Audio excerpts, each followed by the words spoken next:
for so long, yet the Spanish warmly welcomed us to Benidorm. It feels like a little piece of Britain under the sun. I bet no one would be surprised if UK border checks popped up on the roads to Benidorm. Many of us visited here as kids with our parents for vacations. Since the late 60s, it has attracted lots of Brits with promises of golden beaches, sunny weather, and affordable drinks. As we grew up, we still held on to memories of Benidorm, though it became more about quick weekend getaways. The exception was our yearly trip for a week of fun in the sun. Over 20 years ago, a British-themed bar started a tradition. They offered a free drink every Thursday to anyone who showed up in a costume. The Spanish fiesta ended on Wednesday with fireworks. The bar wanted to keep the festive spirit alive by hosting a party the next day. It turned out to be a great idea for their business. Unknowingly, they started an event that became Europe's largest costume party, which is still going strong today, even though that original bar is no longer around. For me, Chris Watts, this event has become the highlight of our yearly trips with my friends, Jacob, Will, Rich, and Mike. We've been doing this every year since I turned 19. Over the last 10 years, we all got married. For the past 5 trips, we've come as couples. This might be our last big trip. Rich's wife, Olivia, was 2 months pregnant, and my wife, Ashley, had recently stopped taking birth control. We were hoping for good news soon. The costume day kicked off at noon. This year, we dressed as airline crew, inspired by a popular budget airline. We bought outfits that looked like uniforms and made laminated cards mimicking emergency instructions. We even got some funny props to enhance our skits. We had custom name tags for our made-up airline, Sleazy Jet. With around 30,000 people attending, the mood was lively and cheerful.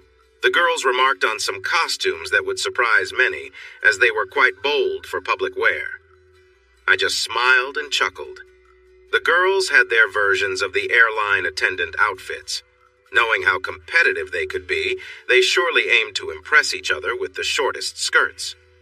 I noticed that most skirts barely reached mid-thigh, and the girls also wore tall heels and snug blouses. If we were anywhere else right now, anyone who saw us might think they were watching a film crew for a funny movie. Our group of women was lively and full of energy. It was a fantastic day. Drinks were plentiful, and many people found our performance, which was a playful take on an airline's emergency procedure, very amusing. The best part was when the women showed how to use an emergency whistle to get attention. They found some oversized whistles shaped in a playful way, and when they blew into them, the cheers and laughter were contagious, drawing a crowd who wanted to record our fun. As the day went on, we strolled along the famous strip. The sun was shining and the drinks continued. By midnight, we were winding down at the Western Bar. Olivia was the only one not drinking, as she was expecting a baby and chose water instead. We were relaxed and a little tipsy as we finished our next round of drinks. Emily tossed out a question, something we often did when we were playful. Sometimes these silly questions led to arguments, so I hoped tonight wouldn't be one of those nights. Chris, if you hadn't ended up with Ashley, who would you have picked instead? I smiled, knowing this was a typical flirty question. I looked at Ashley, who gave me a curious look as everyone waited for my answer. Even in my slightly tipsy state, I realized this could lead to trouble. After thinking for a moment, I replied, Judy Angus. Judy had been a shy girl in school who eventually went off to university, and I had heard she moved away, possibly to Australia or New Zealand. Ashley let out a laugh at my answer, and Emily jumped in. No, silly.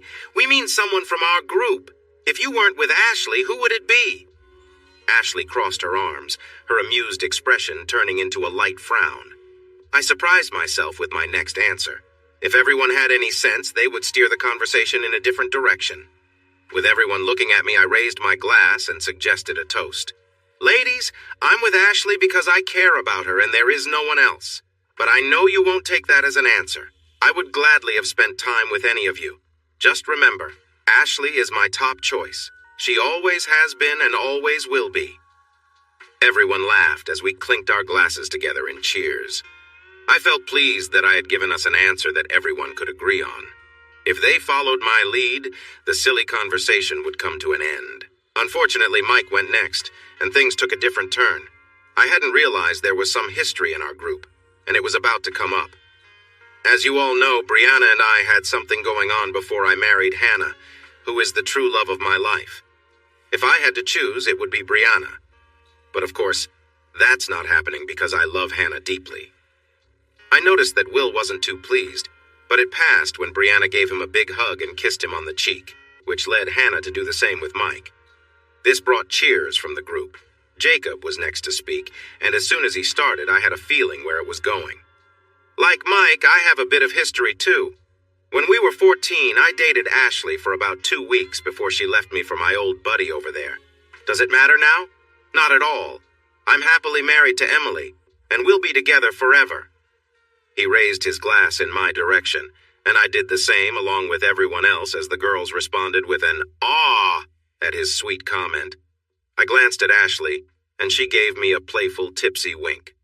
Will ended up picking Hannah, and Rich picked Emily to complete the round. Then Ashley chimed in. "So, Chris, it looks like you picked Olivia." "Huh? No, I said I'd be fine with any of the girls if I wasn't with you. I was just answering the silly question." Emily decided to add her thoughts. "Well, we can't be shared, so it looks like you're with Olivia." "What? This is just one of those pointless reality show questions you like to throw out. It's not real, Em." She just shrugged and muttered, "Whatever." This was the kind of thing that happened once the drinks started flowing. I felt the need to take a break, so I headed off for a moment. When I came back, everyone was dancing, except for Olivia, who saw me and made her way over. "We should dance," she said. I looked around, searching for Ashley's reaction, but then noticed the guys were all dancing with the women they had chosen earlier, based on that silly question. Shaking my head, I began to dance with Olivia. She kept looking at me like she wanted to say something, but held back. For the next hour, we all swapped partners a few times, but as the night wore on, people seemed to naturally end up dancing with the ones they'd picked earlier. At one point, I saw Jacob's hands resting on Ashley's back, pulling her in close, and she didn't seem to mind. I let go of Olivia and made my way over, tapping him on the shoulder firmly. He looked surprised. "If you don't mind, I'd like to dance with my wife," I said. Jacob stepped aside, giving me a goofy grin, and I took over. As we began to dance, Ashley said quietly, "That wasn't necessary, Chris." "Yeah, you're probably right." I never asked him to act that way. It was wrong for him to touch you like that. More importantly, you didn't really try to stop him either. "Hey, don't be jealous. I chose you, remember? This is our last time together like this. The next time we come back, we'll be busy with our kids at the beach all day, not out at bars. Come on, let's make tonight special." "Ash, this whole trip has been amazing, especially today. I don't want to let drinks or emotions ruin it. I'm tired and need to go to bed. We should head back." "I don't want to go." "What's wrong? Don't you like Olivia anymore?"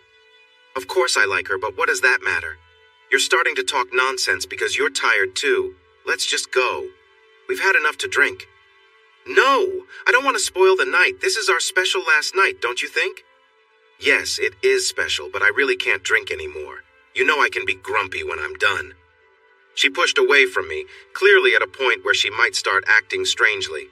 "Go on! Run home to bed and miss all the fun!" Before I could respond, Olivia took her arm and gently led her away before returning to me. "It's okay, Chris. We won't be here much longer. I'll make sure she doesn't drink more and gets to your room. It's not worth causing a scene." Olivia looked a bit sad. I figured being the only sober one among us must be tough. I noticed the others laughing or shaking their heads at me. This wasn't the first time something like this had happened. It reminded me of a New Year's Eve party from a few years back, when Rich and Emily got carried away and things escalated into a messy argument. The next day, there were a lot of apologies and hangovers. The drinks were always to blame, and things went back to normal in a week or so. Feeling assured that Ashley was in good hands with Olivia, I slowly made my way back to the hotel alone. By 1:30, I was back at our hotel. We had asked for 5 rooms with a pool view, but we received upgraded rooms on the top floor. They were bigger than usual, with a separate bedroom instead of just a studio. I got ready for bed after a long day. Before long, I was tucked under the sheets. As I lay there trying to sleep, I remembered what Jacob had said about picking Ashley. I chuckled quietly to myself. Yes, she did date him for just 2 weeks, but for the next 4 years, he tried hard to impress her and win her back. He focused on sports, schoolwork, and even showed off his car when he turned 17. I always thought that if Ashley had left me during the first year he dated Emily, he would have moved on quickly, but that never happened. As these thoughts played in my mind, I slowly fell asleep. Suddenly, something woke me from my light sleep. I felt a gentle kiss on my forehead. Half opening my eyes, I saw Ashley standing there in a revealing red outfit. I groaned a little. "Come on, Ash, it's late and we've been drinking all day. I doubt little Chris can wake up right now. Can we just wait till morning?" In a playful tone, she replied, "We might not get another chance like this. We promised to make it special." I could only manage another groan. "Okay, but later." She giggled, and I pulled the pillow over my head as I assumed she walked out of the bedroom, maybe to the bathroom. I was so tired that I quickly fell back asleep. I barely noticed as she sat down on the bed and the room grew dark. "Please, Ash, wait until morning. I promise we'll have a good time. Just get into bed." She didn't say anything. Instead, she pulled the sheets back and quietly joined me in bed, snuggling against my back. Still feeling tired and the effects of the drinks, I quickly dozed off again. At some point, I woke up again. Did I just hear the apartment door open and close? I reached out in the darkness but found the bed next to me empty. "Ash, what's going on? Did I hear the door?" I could see her silhouette standing near the door. "Shh, don't worry. Just go back to sleep. We can talk in the morning." I must have imagined the noise. She probably went to the bathroom. With that thought, I drifted back to sleep. I was suddenly woken by the sound of someone being sick. It was Ashley in the bathroom.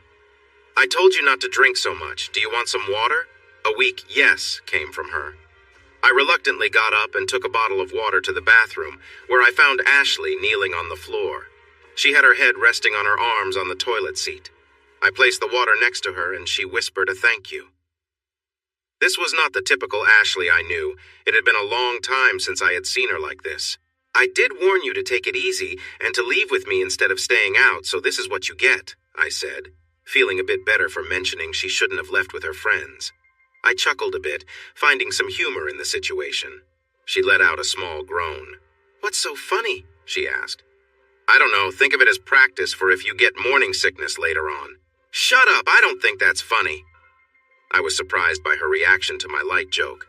"Come on, Ash, it was just a joke. You could have left and come back with me." Suddenly, she turned away as more noise came from the bathroom. I decided it was best to let her deal with it. I closed the door but left it slightly open. I turned on the kettle, needing some coffee. We weren't heavy drinkers, and it was unusual for either of us to go overboard these days. It made me smile, thinking how we both had been where Ashley was now in our younger years, treating the bathroom like a friend. Sitting out on the balcony with my coffee, I heard a phone buzzing. I checked mine. No messages. It had to be Ashley's phone. This was usual for her. The girls seemed to keep phone companies in business with all their texting. But this was different. Her phone buzzed constantly. "Ashley, your phone is going crazy with messages. Do you think the others can hear you?" There was no reply. Then I heard the bathroom door close and lock. She must have come out quickly to grab her phone. I wondered what I had done to upset her so much. Then it hit me. I walked to the bathroom door and spoke softly. "Is this about earlier when you came back and I said no? You looked amazing, as usual, but I really needed some rest. We don't check out until 2 this afternoon. If you feel better later, I promise I will make it up to you. You know I care about you." Ashley started crying loudly and I felt lost.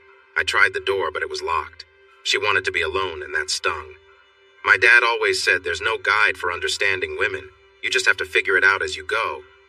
He was definitely right at that moment. 30 minutes later, I needed to use the restroom. I heard the shower running for a bit before she came out, wrapped in a towel with a smaller one over her head. After using the shower myself, I got dried and dressed. Ashley was on the balcony typing away on her phone. I noticed she was wearing a dress she had brought for a cooler day, along with a scarf around her neck. All week, the girls had been wearing summer dresses that showed a lot of skin. She didn't say anything to me. Instead, she sat on the balcony staring at her phone. Something seemed off. Maybe I had drunk too much and said or did something foolish. Did I make too big a deal about her dancing with Jacob? I sat across from her at the table on the balcony, but she didn't try to make eye contact. Did I do something wrong? The way you're acting makes me think I did. Did I upset you? She kept looking down and just shook her head gently. Is it something someone said or did? There was no answer. Then I noticed tears rolling down her chin. With her head down, I couldn't see her eyes, but the tears kept flowing. This was confusing. There had been a lot of messages going around. Maybe she had fallen out with one or more of the other girls. This had happened before, and it could happen again. What could have gone wrong? Is it about that game you played last night? Did something happen because Jacob said he would have picked you if he hadn't ended up with Emily? I must have hit a nerve. She suddenly jumped up from her chair, rushed over to me, and wrapped her arms around my neck, crying hard into my shoulder. I still didn't fully understand what was happening. After she calmed down, I suggested we head downstairs to join the others in the dining room. At least being with the group might help clarify things. Ashley began to explain what I guessed was part of the messages from earlier. They decided to have breakfast out this morning. They all got up really early and went for a walk. They thought it might help clear their heads. That's frustrating. They could have at least waited for us to get ready. Don't be mad. They did send a message, but I didn't see it because I was feeling sick. I knew she was lying. I could tell. She often made silly excuses, like not knowing how the car door got scratched when she opened it too close to a wall. But why lie about our friends going out? It seemed something big had happened with the girls, and I was starting to feel like the others were against Ashley. This wasn't right, so I decided it was time to find out what was really going on. Ashley wanted to stay at the hotel. It was clear she was trying to avoid the others, but I wasn't going to let that happen. When I said I would go look for them myself, she finally agreed to come with me. I found out the name of the place she mentioned. It was in a quiet area in the old town. As we walked along, I could tell that something was still bothering her. It was really hot outside, yet she kept her scarf on, saying she felt a little cold.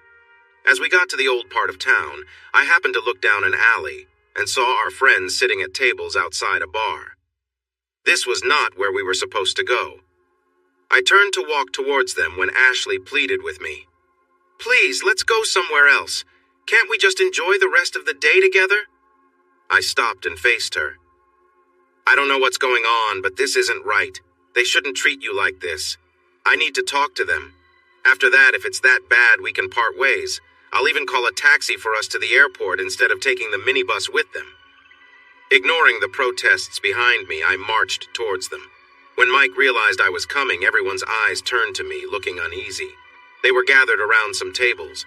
Ashley caught up with me and stood by my side. I was determined to speak clearly. I don't know what you all think Ashley has done, but you are poor friends for ignoring her like this. They exchanged shocked looks. Ashley grabbed my arm, urging me to walk away. I started to wonder if maybe it wasn't Ashley's fault. Was it something I had done? Someone say something. Your expressions are making me think it's my fault. Jacob finally spoke, his smirk making me uneasy. No, mate, it's what you didn't do that's the issue. Emily elbowed him, and the others mumbled under their breath, shifting in their seats with that same smirk on his face. Growing up, I often felt competition with them. I remembered my thoughts as I was trying to sleep last night. Olivia didn't look at me. Her head was down, focused on her coffee cup. Then I noticed something on Brianna and Hannah's necks. They both had marks in the same spot. When they saw me glare at them, they fidgeted nervously. Hannah raised a hand to cover hers. No, this couldn't be true. Turning quickly, I tugged at the scarf around Ashley's neck. She tried to stop me, but it didn't matter. I caught a glimpse of what I feared was there. A mark in a similar spot as the others. Jacob, Will, Mike, and Rich stood up, taking defensive stances. I glared at them all. What is happening? Just tell me. You, Ashley, is this true? Did you? Ashley interrupted loudly. You agreed to it. You said you were okay with it. Olivia came into our room, but you were asleep and she felt nervous. I was confused and could not believe what she thought happened. Why did she believe that? She started to cry, but tried to explain. When you were in bed, I came to you in the teddy. I said we all wanted to make a memory for us, and you said it was okay. We all switched rooms, but it went wrong. It was supposed to be fun for everyone. I quickly replied, not once did I agree to what you and everyone else did. Tell me, when did I ever say, I'm going to go have fun with your friends? Even if I was drunk, I would remember that. You were just talking strangely after that silly game. So no, I definitely didn't say it was okay. By now, she was crying hard, and my mind was racing. I looked around until my eyes found the smirker. I knew who had crossed the line. As our eyes met, he understood what was about to happen. In a sudden burst of anger, I flipped over the table, sending everything on it crashing to the ground. The room was silent for a moment, which allowed me to step forward and land a hard punch to his face. He fell down. After that, everything became a blur, and suddenly, I was lying on the floor with two people holding me down. I turned my head and saw Ashley sitting on the ground with some blood in her hair as people rushed around her. What had gone so wrong? The police arrived quickly. I saw the cafe owner and staff talking rapidly to them, pointing at the mess, the injured people, and finally at me. It was clear they were blaming me, and I felt their anger and disgust in the eyes of my so-called friends and the small crowd that gathered. I called out to Ashley, but she didn't respond, choosing to ignore me completely. Minutes later, the police pulled my hands behind my back and handcuffed me as they lifted me. I turned and shouted back at Ashley, but she looked away, letting Emily comfort her. I didn't understand. I hadn't heard her this was done to me. I knew I had hit Jacob a few times, but if what I thought happened was true, he deserved it. I was taken to the police station where someone checked my injuries. My face felt sore. I guessed I had taken a hit. Looking at my knuckles, they were scraped, and I realized I had connected with Jacob more than I remembered. A police officer came and took my statement, explaining I had been arrested for causing trouble. He sounded bored, like he had done this many times before, day in and day out. I felt a bit embarrassed to be in this situation. I was in a holding cell with 6 other guys, most of them British, all looking worse for wear. They had been here since late last night or early this morning. One quiet guy from Spain kept to himself. One by one, they left the cell and new faces came in as the day went on. I stayed in the holding cell for several hours. Eventually, I was taken to another room where they asked more questions and told me I could make a phone call. I called Ashley's phone, but it went straight to voicemail. I asked her to come to the police station so we could figure out another flight home. I foolishly believed I would be out by the end of the day. They gave me a list of lawyers if I wanted one and asked if I needed a translator for court. Court? I learned I would be charged with several offenses. Back in the holding cell, I tried to sort through what had happened. Although no one had said it clearly, it seemed the girls had switched rooms, and it felt like they thought I had agreed to it. If Ashley had gone and been with Jacob, why didn't I remember being with Olivia? They said she had gotten cold feet and just laid next to me. Wow, she was the one who climbed into the bed first. If she had woken me up, I could have stopped it all. Doing something that went against my beliefs was something I would never agree to. Could I have been so drunk that I went along with something so out of character? I was sure I hadn't. I put my head in my hands as my thoughts raced. As the day went on, more guys came into the cell until it was nearly full, each of them there because of too much drinking and misunderstandings that led to fights. I was shocked when a big tattooed guy said someone had said the name of a rival football team behind him, and that was enough to start a fight. Some people are unbelievable. At least I was here because of something serious that could ruin my marriage. By evening, I began to worry. I asked one of the police officers if anyone was looking for me or had tried to reach me. When they checked my pockets when I arrived, my phone had been broken and was unusable, not that it mattered since they had taken all my belongings. At some point that evening, I was taken with another guy to Alicante. He bragged about how he had stomped on someone's head several times, even while the person was unconscious. To me, he was exactly the kind of person who deserved to be locked up and kept away from others. As the police van traveled from Benidorm, I felt really worried. Ashley must have gone to the police station. When they put me in the police van, they had my passport to prove who I was. I could see my suitcase in the back. I wondered why my wife didn't just keep it with her at the hotel. Even if she couldn't stay longer, there were plenty of other places to go. When we arrived at Alicante prison, I felt heavy with worry, especially since I was with someone facing serious charges. I was taken to a cell with another Brit. This was my new life. The next day, a tired-looking man from the British consulate came to see me. Things did not look good. I was being charged with several crimes. I accepted the first 2 criminal damage and assault, but I disagreed with the charge of causing harm. Yes, I hit Jacob, but he tried to hit me first, so it was self-defense. I was shocked to hear that I was accused of hitting 2 women, including my wife. I made my case, but he advised me to plead guilty to avoid being stuck here for weeks or months until my case went to a higher court. Then, he delivered the hard truth. Similar cases usually led to 1 to 3 months in jail. I was speechless. Does my wife know I'm here? I can't reach her. She may need to get a hotel in Alicante instead of Benidorm. The consulate representative cleared his throat, knowing my next question would be hard to hear. Yes, your wife knows. We contacted her since she is listed as your emergency contact. She left on her original flight home. She received care at the scene, spoke to the police, chose not to go to the hospital, and arranged to fly back. Before she left, she gave the police your passport and personal things. She assured the consulate she will not be returning. I felt stunned. My wife had left me here. It seemed so cruel. We talked about what might happen next. The consulate would inform her about the case, and then a court date would follow, leading to time in a Spanish prison. When I returned to my cell, I sat quietly while my new cellmate, Bill, had a similar meeting with the consulate representative. I kept thinking about what happened at the cafe.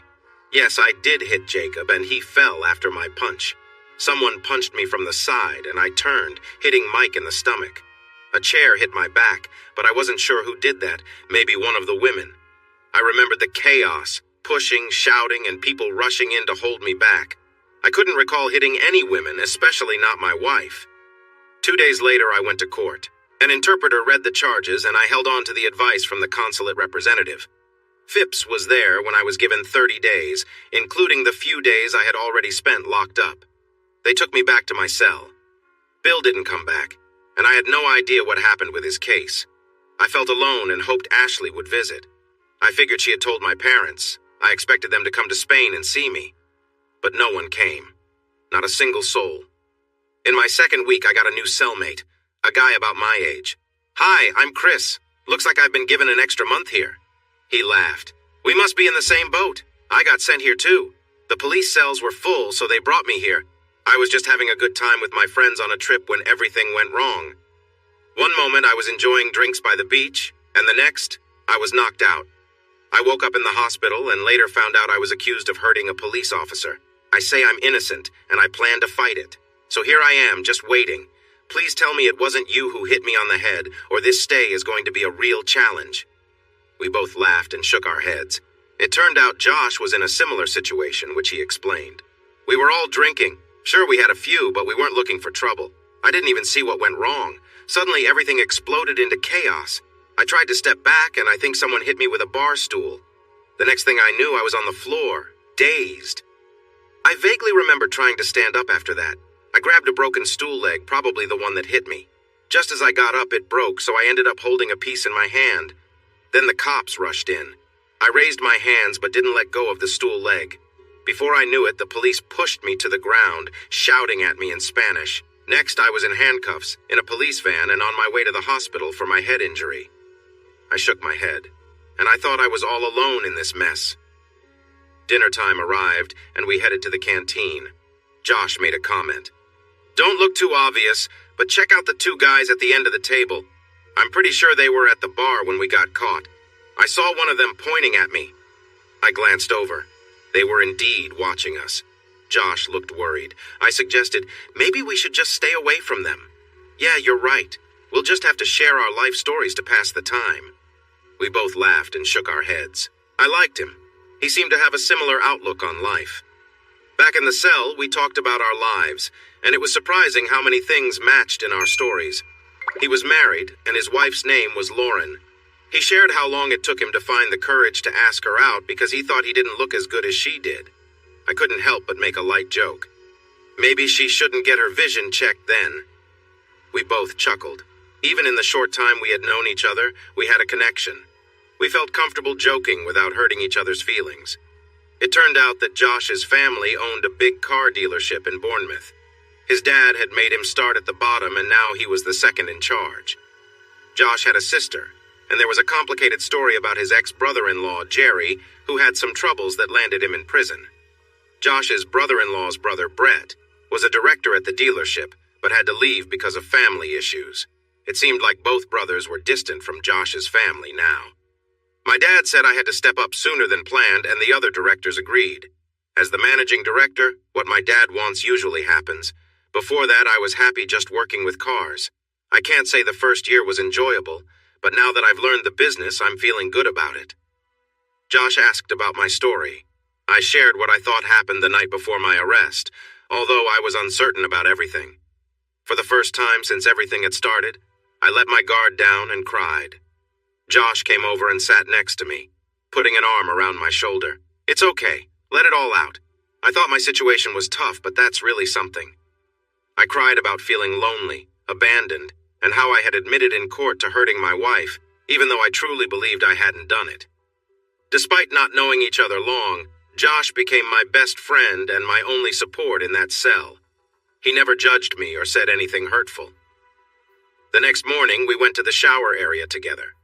Two guys who had been looking at Josh the day before entered the block and stared at him. It felt wrong. I saw one of them pull out something from his towel, and I realized it was a sharpened object. While one blocked the entrance, the other moved toward Josh from behind. Without thinking, I rushed over and bumped into the guy, sending him hard against the tiled wall. He fell to the ground. I quickly stepped on his hand, making him drop the makeshift weapon, which turned out to be a sharpened toothbrush. When his friend came towards us, I picked up the toothbrush to protect us. An inmate walked into the shower area. Guards! I quickly tossed my toothbrush into a shower stall and helped the guy off the floor just as the guards arrived. They came over and seemed suspicious. The man on the floor spoke up. I slipped. He raised his leg as if to show how he fell. The guards glanced at his hand and then took him away. Thankfully, they didn't look any further in the showers. The man's friend shot me a cold look. You should have stayed out of this. You're in big trouble now, just like him. He turned and left the shower area. I felt shaky and my heart raced, just like Josh's. He realized something bad was about to happen, and I saw fear in his eyes. We cleaned ourselves up quickly and went back to our cell. From that moment on, we stuck together. If we saw our two friends in an open space, we made sure to stay close to the guards. Josh was sure they had been in the bar where everything started, leading to his arrest. He believed they thought he was allied with the other group involved in the fight. By the end of my third week, a lawyer came for Josh. His dad had finally found him and got a good law firm in Spain to help. Within a day, the lawyer and the prosecutor had CCTV footage from the bar that clearly showed Josh had no part in the fight. He was trying to back away when he was attacked. He laid there for a while and then got up looking confused after a stool broke. This made the police think he was about to attack them. There was no case against him, and Josh was released within hours. Chris, I can't thank you enough. I'm still here because of you. I will do everything I can to get you out and deal with those two. It's been nice getting to know you, even in these strange situations. I told my dad about what happened to you and how you've been left behind. We left you a prepaid card with a couple of €100, just in case you need it when you leave here. My dad is also leaving a case of cigarettes because they're useful here. Trust me, my dad knows what's important. When you get out and back home, please stay in touch. I felt grateful that someone who had known me for such a short time was looking out for me. I truly saw Josh as a brother. I'll get in touch as soon as I'm home and sort everything out. I'll pay you back for the money and would like to take you and your dad out for dinner as a thank you. He laughed. Don't worry. My dad is just glad I've been with a good guy like you. His biggest worry was that I might have been married off here and would come out with a different name. Now he knows I almost left here in a bad way. We both laughed. The guard signaled that Josh had to go. His last words were to be strong. He promised to think of me over the next week and said he would be there when I returned to the UK. We hugged, and then he was gone. For my last few days in this place, I got a new cellmate named Baza. He was from Newcastle and was a large guy.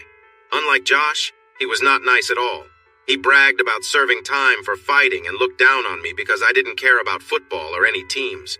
His life seemed to involve smoking, drinking, and fighting. To my surprise, I found out he was actually married.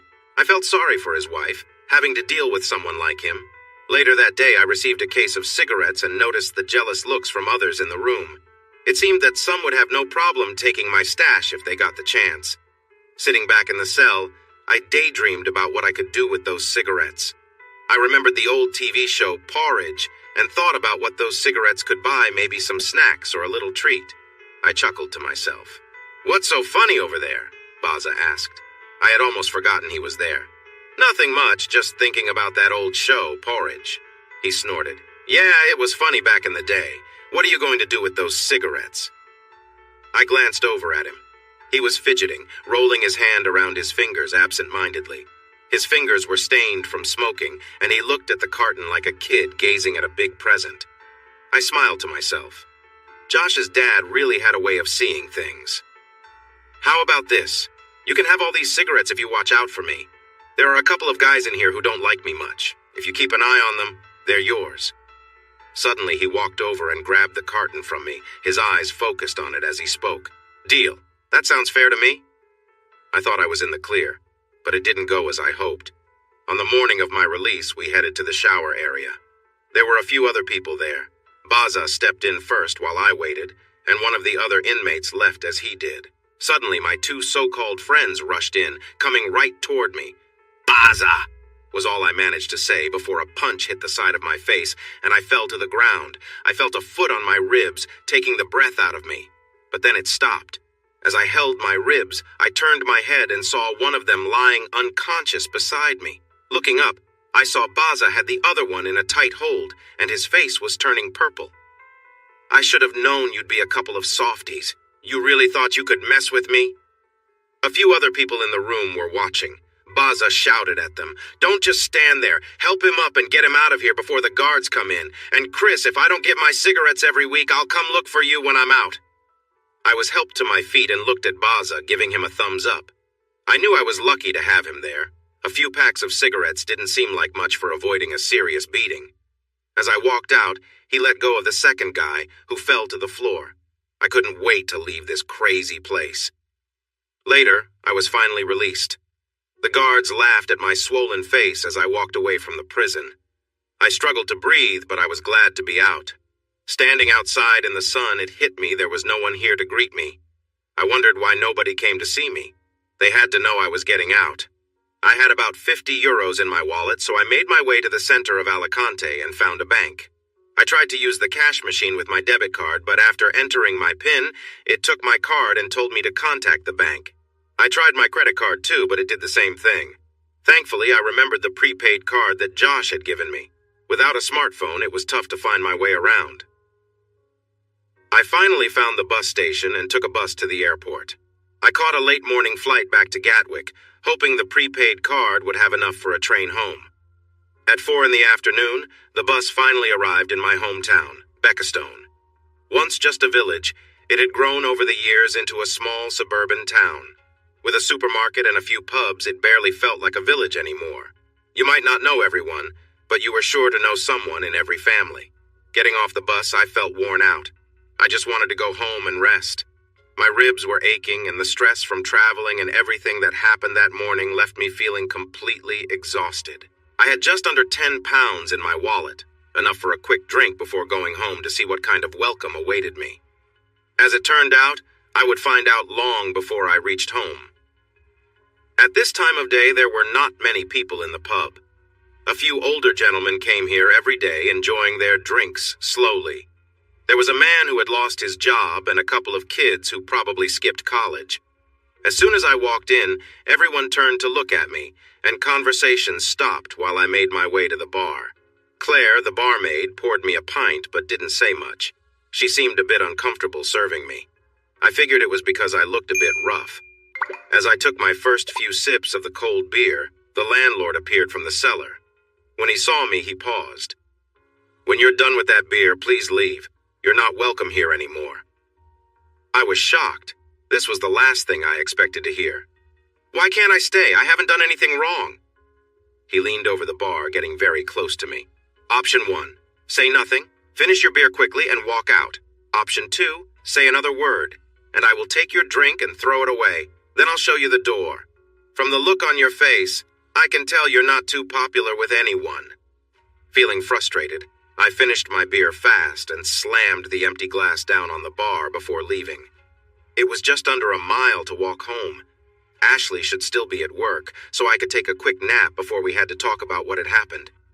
I couldn't stop thinking about why the landlord had acted that way towards me. My gut told me that the truth had been twisted, making me look bad. I walked the mile home. Without my keys, I planned to use the spare keys from the hidden key safe. I entered the code, but the door stayed locked. What was going on? Why had she changed the code? This was my house, too. It had once belonged to her grandmother, who had passed away. Her parents had sold it to us for $20,000 less than what it was worth, calling it a wedding gift. We had no mortgage. Everything was legal and in a contract.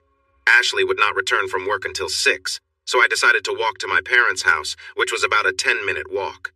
I wanted to know why they had left me alone in Spain. As I walked up their garden path, my mom spotted me through the kitchen window while she was doing the dishes. Before I got to the door, she opened it and told me to hurry inside. She looked out the door to see if anyone was nearby. As I walked in, my dad came out of the hallway. My mom must have called him. They didn't say anything to me. No friendly words or feelings were shared. They both looked really upset. I felt annoyed and decided to respond with sarcasm. "Nice welcome home. You seem so happy to see me." Then I felt a sting. My mom had slapped me. "How can you come in here with that attitude? You're lucky we even opened the door. We didn't want the neighbors to see you and make a scene. And what happened to you? Why are you always getting into fights?" I met my mom's fiery gaze. It was my turn to speak. "My attitude? Your neighbors? What kind of parents leave their son in a strange place in a bad situation and then don't help him when he's back? They must be terrible parents." My dad stepped closer, his face reddening. I had never seen him lose his temper like this. "Get out of our house. I won't allow someone who causes trouble to stay here." I raised my hands in a gesture of peace. "Whoa, wait a minute. What did you just say?" My heart raced as anger bubbled up inside me. My mom tried to calm things down. "Chris, we know what happened. We heard about your time in prison. Everyone knows, and it's shameful for our family. Stop! Let me explain what really happened. Then maybe we can figure out the truth. Is this based on what Ashley told you?"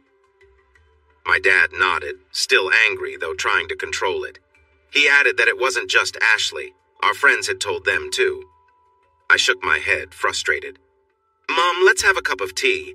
I want to share my side, please. I think it has been twisted, and I have an idea why." She went to the kitchen, and I followed my dad into the conservatory. We sat quietly until my mom returned with the tea. Once we were settled, I recounted everything.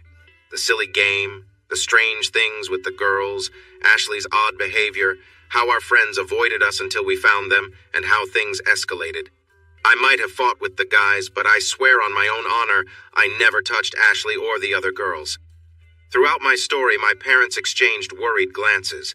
When I finished, my dad asked a question. "So, let me get this straight. Ashley went into Jacob's room and you think something happened? Does that mean someone was with you that night?" "Dad, I was in a bad state. I remember getting ready for bed and Ashley was there too. She said something, but I can't recall exactly what. I told her let's wait until morning. I remember stirring a few times. At one point I thought I heard the door open and shut, but I was mostly asleep and had been drinking. Then I woke up and it seemed something happened that I didn't know about. I think it was Olivia who came into bed with me. They say we were together that night." My dad took a sip of his tea and looked at my mom before speaking. "I'm not saying we don't believe you, but this is a very different story from what others have said. There hasn't been any mention of the swapping you talked about. The story is that you found out something upsetting, and the others chose to leave you and Ashley behind. When you saw them later, they shared their honest feelings about the news. You got so upset that you confronted Jacob. They tried to intervene, and when Ashley tried to calm you down, you lashed out and hit her, then swung at Mike before they and the cafe staff could stop you. My parents, the two people who should know me best, seemed to doubt me. I could see the uncertainty in their eyes. Do you really think I would do that? You raised me, taught me right from wrong. Do you honestly believe I'd hurt Ashley?" There was a pause, and they exchanged glances, as if they were trying to read each other's thoughts. Finally, my mom spoke. We've seen a translation of your court case. There's a blogger who follows the worst cases in Benidorm. It says you pleaded guilty to all the charges and admitted you hit your wife. She started to cry, and my dad moved closer to comfort her. I waited until she calmed down a bit and then tried to explain. The consulate's advisor told me that if I pleaded not guilty, I could face a long wait in jail before getting a proper hearing. He said pleading guilty was the fastest way to get out, so I went along with it. I only said I was guilty to come home. I thought someone would help me, but everyone seemed to leave me behind. If it weren't for another guy and his dad who helped me with some money to get home, I'd probably still be outside, maybe begging for help. Mom, Dad, I promise I didn't hurt Ashley. She must have just fallen during the commotion. Think about it. If what I'm saying is true, then they are just trying to protect themselves. You have to believe me. Once again, they exchanged glances. My mom asked my dad if he wanted another cup of tea and went into the kitchen. I could hear her talking to someone while she was there. When she came back, she seemed tense as she poured the tea and sat down. I just spoke to Ash. She's leaving work early and coming here. Thanks, but I need to change my clothes. They're the only clean ones I have. Can I get the spare keys to get back to my place? My dad interrupted me. Sorry, son, we can't do that. What do you mean you can't? I saw them hanging by the door when I came in. That's one of the reasons I came here. You can take them if you want, but it won't help. Ashley changed all the locks and we don't have a key. I was shocked. Wait, did I just hear that right? The house I've been paying for, my home, and I can't get into it? When is she getting here? They both looked at me, my frustration clear on my face before my mom spoke. You should be ashamed. Don't speak about your wife like that. That kind of attitude is why you ended up in jail, and look at you, still in trouble. I fumed, feeling betrayed by my own parents. Trouble? You think I got hurt from trouble? I was trying to save a friend in prison. This morning they really tried to hurt me too. They both looked shocked as I glared at them. My mom took a deep breath, apologized, and reminded me to stay calm. I took a shower and had a quick snack. I heard the front door open. It seemed Ashley still had keys to my parents' house, which really upset me. I tried to mask my anger, but it was hard. There were huge problems being with a former friend, hiding the truth, and leaving me behind. After some polite exchanges between her and my parents, Ashley came into the conservatory where I had stepped away. My mom and dad went into the living room and closed the doors behind them. They might not hear us, but they stayed so they could see us both. It was clear they didn't trust me to behave. Ashley seemed anxious, so I stayed quiet, letting her start the conversation. How have you been, Chris? What a silly question. My jaw tightened for a moment. I wanted to shake her for the way things had gone, but that would only make things worse. Well, I'm just fine. It seems I married someone I really can't trust. Everyone had lied to me about what happened. My wife left me in Spain, took away all the money I needed when I got out, and I almost didn't make it out of prison alive this morning. Yep, I'm doing great. How about you? She sat quietly, looking down, saying nothing. Lost your voice? Or maybe you feel guilty for what you've done. She looked up, her face turning angry, and then she started to speak. Her voice was low, so my parents wouldn't hear, but it was filled with attitude. This is all your fault. You agreed to this, then you fell asleep at the last moment. You messed everything up. I took a deep breath. I didn't expect that reaction. There's a saying that the best defense is a good offense, and that's what I was seeing. I tried to stay calm. Calm down. Some of the things you're saying don't make sense. It feels like you've had a talk with someone else, not me. Let's start over. What did I agree to, and when? Because I don't remember that at all. So, she began to explain. It all started with a silly question about who we might have chosen if we weren't with our current partners. I had said anyone, while everyone else named someone specific. The girls knew it would be our last trip together because Olivia was pregnant, and they thought it would be fun to give us a memorable summer holiday in Benidorm.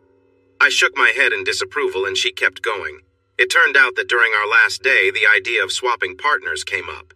The plan was to see who would be with whom, then let us guys know before changing rooms for a bit. I stopped her right there. Wait a minute. You never clearly told me you were going to be with someone else, did you? You knew how I would feel about that, so don't pretend otherwise. No, it was Olivia's job to ask you. While you were dancing, she wanted to know if she could be with you since I was with someone else. No way! Olivia didn't say anything to me. The closest it got was you talking vaguely about making it a special night. I thought you were just talking nonsense because you had been drinking. Where she had been confident before, my words seemed to shake her. I did tell you. You have to remember. I got ready to go and you said it was okay. Ashley, just think for a minute. I was asleep when you woke me up. You were talking about making it special, and I think I mumbled something about doing it in the morning. You know very well I meant us, Ash. Not me and Olivia, and definitely not you and that jerk. But you agreed. Olivia asked you, and I told you. She was starting to sniffle, trying to hold back tears. I noticed my mom looking at me with a frown. I'm not going around in circles, Ash. No, I wasn't part of this crazy plan. I never agreed to any of it, no matter what you think. Now she was crying. How did I end up with Olivia anyway? I didn't choose anyone. Come on, Ashley, she's a few months pregnant. Why did this happen? Because you didn't name someone. She was the only one left, so she was willing to be with you. She said she would help you out if you needed it. I shook my head, unable to believe it. You all are messed up for doing that. You know me. Remember that show we watched about couples who share partners? I told you back then that the idea was disgusting. I said if you ever suggested something like that, I would be done with you. And yet you did it. You ruined our marriage for a mistake with a jerk. She replied firmly. I didn't ruin our marriage. You did when you got angry outside that bar. I thought you understood. You never stopped me from going to his room. This was so frustrating and we were getting nowhere. She thought I knew what would happen and nothing would change that. I pushed for more answers. What were those marks about? Some sort of sign? You say I knew, but you hid it from me. It seems like you knew I was in the dark. Because you fell asleep on Olivia. I was waiting for you to say you were sorry for not keeping your promise. When you didn't say anything, I started to worry you had too much to drink and needed to think. To show we weren't making it up, we all agreed to have a mark in a visible spot. One person didn't have one, but the rest of us did. When I told the others, they thought it was best to give us space until we got home and hoped you'd remember what was supposed to happen. I'm sorry to break it to you, but I thought you were angry with me. And when that guy smirked at me, I knew he thought he had been with you. What did you expect? Should I have congratulated him? No way, I was furious, and I still am. She started crying loudly and looked toward the conservatory doors where I saw my mom was walking over. Ashley shook her head. She wanted this matter to stay private. The big question. I never hurt you. I didn't hit you. Why did you lie? Why didn't you support me instead of trying to get me in trouble? That's not a nice thing to do, Ashley. She winced when I said that. I could tell she disliked that word. I let her think for a moment, waiting for her response. I'm sorry. You're right, you never hit me. I tried to pull you back. When I did, Mike tried to hit you but missed and hit me instead. That's when the cafe owner came out. You were the one throwing punches everywhere. People thought it was you, because everyone else was either down or moving away. Hannah never got hit. She just fell out of her chair and scraped herself. Anger bubbled up inside me. I struggled to hold it down. I needed to understand why I was left all alone in this situation. Why didn't you tell them what really happened? Why let me take the blame? When the police took you, we had just a couple of minutes to decide what to say. We thought it would be best to say that you started it because you couldn't handle what happened that morning. We said you lost control and hit me, while the others tried to protect me. That's what we decided together. We were afraid that if we went home together, you might start telling stories about all of us, and no one wanted to be seen badly, especially the guys. Please, Ashley, I didn't think you'd let me go to prison. I thought they would just keep you for a little while, maybe a day. That's what the others said. So there it was, the harsh truth. It was all about saving face, not wanting to be judged. Letting me take the blame meant they were all safe. I became the one everyone blamed, the husband who became the villain. My anger was intense, and I wanted to confront them all. Ashley saw how deep my anger ran, so she added another piece of information. You still haven't asked the question you should, Chris. I told you we said you went wild because of news you received. Don't you want to know what that news was? It's because you found out I was pregnant. I sat still, staring at Ashley, but I couldn't really see her. Being stuck in my situation, I could only piece together the bits of information in my mind. I wondered if there was something important I was missing, something that justified what happened, making me look like the real bad guy. Did Ashley leave me because she was afraid to be alone? Did my parents not come to see me because they might not have valid passports or didn't know where I was? I had come to terms with the fact that my friends were now going to be strangers, but returning home earlier that day made me realize that the hopes I had were just dreams. Now Ashley had shattered those hopes, and everything came crashing down around me. "Chris, you haven't said anything. Please talk to me." Then another thought hit me. I had made a joke that morning about morning sickness. Was she already expecting a baby then, but didn't know? When did you find out? Who else knows about this? Everyone knows. I tried to wait until you were out, but Emily told a friend, and you know how secrets go around here. I'm really sorry. Once it was out, others started to make it into a bigger story, saying it was the reason you lost it out there. It was no surprise that the landlord didn't want me in his pub. Not only was I going to be known as a bad husband, but also as the man who was upset about his partner's pregnancy. I understood now why my parents were so upset and wanted to avoid seeing me in our neighborhood. So where does that leave us? You were with an ex-friend, They are still your friends. They hope you will understand what happened. They forgive you. I looked at her in shock as she spoke and jumped up from my seat, raising my voice. Forgive me? What about what you've done? When did you find out? You never said anything. You were still drinking heavily. You couldn't have known that morning. You were looking for a quick excuse to tell the police. You didn't know Ash. Oh no, that could be his child. Please, tell me you and him were careful. I remember you were in the right time of your cycle. Please, no. Just looking at her face told me everything I needed to know. She hadn't been careful. Emily was on the pill, and we hadn't brought any protection, unless one of the others stepped in to help, which I really doubted. I lost it. You can't be serious! Suddenly my parents walked in, and my dad quickly interrupted my outburst. That's enough, Chris! We didn't raise you to act like this. It's not acceptable. Ashley, is this what happened when you told him in Benidorm? We didn't want to bring it up until you were here to understand everything. Son, Ashley is willing to give you another chance, to move past this. We know it's a lot to take in, especially the thought of becoming a father. Mom, Dad, this is important. When did she tell you she was expecting? Was it right when she got back? Please, it matters. Ashley spoke up. Please, honey, it doesn't matter. I kept my feelings to myself for a few days after we got back. There were too many bad things happening, and I didn't want to spoil the good news until things settled down a bit. You know the truth, which is why you panicked during our vacation. I stood there staring at the woman who said she loved me, but was clearly lying to both me and my parents. She had acted so well since we got back that they all believed her.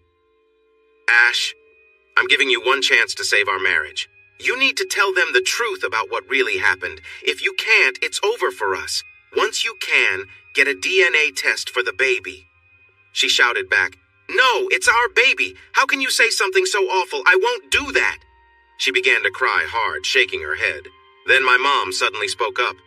Get out of my house! I looked at my mom. I had never seen so much pain and anger in one person. My dad pointed toward the door, and I slowly walked that way. When he opened the door, he rested his hand on my shoulder. I just don't know what to think, son. I can't believe she would lie like this. But then there are those court papers. You should give your mom some time to calm down. She's worried all this stress might hurt Ashley and the baby. You didn't help things today. Your mom might cut ties with you if she loses that child, so please be careful. Dad, please try to see my side. I'm telling you the truth. No one mentioned a pregnancy in Benidorm. What if they had harmed me in that prison attack? Would Mom be happy blaming Ashley for my death? I sighed. Dad, I need you to believe me. I'm your son. I'm having a hard time, son. I really want to believe you, but you're the only one saying this. If you're right, then the lies will start to fall apart. I'll tell you this. Ashley didn't mention being pregnant when she first got back, which I found odd. She claimed there was too much bad news when they returned. All she said was that there had been a misunderstanding and that you had hit her. Once the pregnancy came up, it seemed to be because you were upset about it. I remember our talk before the trip. You asked me to find your Scalextric set because you wanted to play with it with your child. That doesn't sound like someone who would hurt his wife over news like this. But there are so many things going against your story. I'll talk to your mom. Where will you go now? I don't know, Dad. I was hoping to stay here since I can't go back home. She has shut me out of my bank accounts. Take my credit card. The PIN is 1519. Find a hotel to stay at for a few days, but don't go overboard, all right? Whatever you need, feel free to use it. Send me a message once you get a new phone and we can try to meet up, hopefully with your mom, and maybe she'll be more understanding. I hugged my dad and headed toward the shops. At Tesco, I took out £100 and bought a basic mobile phone. I saw a taxi company's number on the notice board, so I called one to take me to Ashford's Premier Inn, where I booked a room for 3 days. I charged my new phone after putting in the SIM card from my old one. I felt sore and exhausted. I hope to start fresh tomorrow. Lying on the bed, my body ached from the rough morning I had, and my mind was troubled thinking about my parents. What should I do now?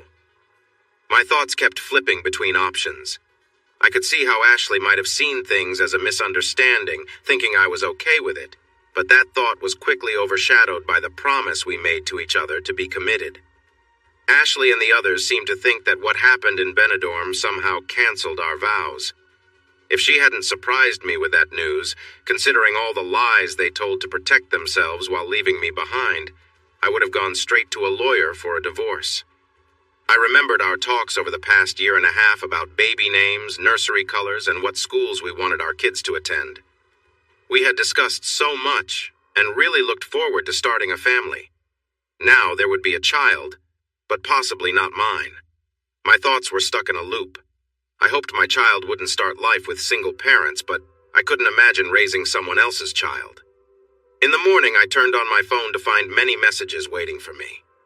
A few people I knew had texted about needing to talk when I got back. There was one message from Ashley sent on the day everything fell apart. She didn't know my phone was broken. She told me she loved me, that it was a misunderstanding and we could sort things out in a couple of days when I returned home. I couldn't help but scoff. How do you fix the fact that your wife had been unfaithful and might be expecting a child? That thought troubled me greatly. Wouldn't the odds be in favor of it being my child? But the truth was, my wife had left me, lied to me, and left me to face difficult times alone. I felt lost, hoping that clarity would come, allowing me to make the right choices when the time came. I called the number Josh had given me before he left. Moments later, we were engaged in a deep conversation as we caught up. He was really concerned about me after his departure. His dad's lawyer had looked into my situation, but with my sentence nearing its end, they decided to let things play out. I told him about the cigarettes and how they helped me out, saying it seemed like his dad could see the future. He invited me to come down, and I said I would, but I needed to sort things out up here first. I wasn't even sure if I still had a job. I texted my dad, and he called me back. He had picked up my car from home along with a lot of my clothes, and he would bring it to me. He talked to Ashley about my bank cards being canceled. She was sorry and said she wasn't sure if they were safe after my arrest. She arranged for a new bank card for me and offered to take out some cash to help me. I asked my dad if she had given him the cash, but he said she wanted to talk to me directly about that. By the afternoon, I was feeling better. It was nice to have my phone and my car back.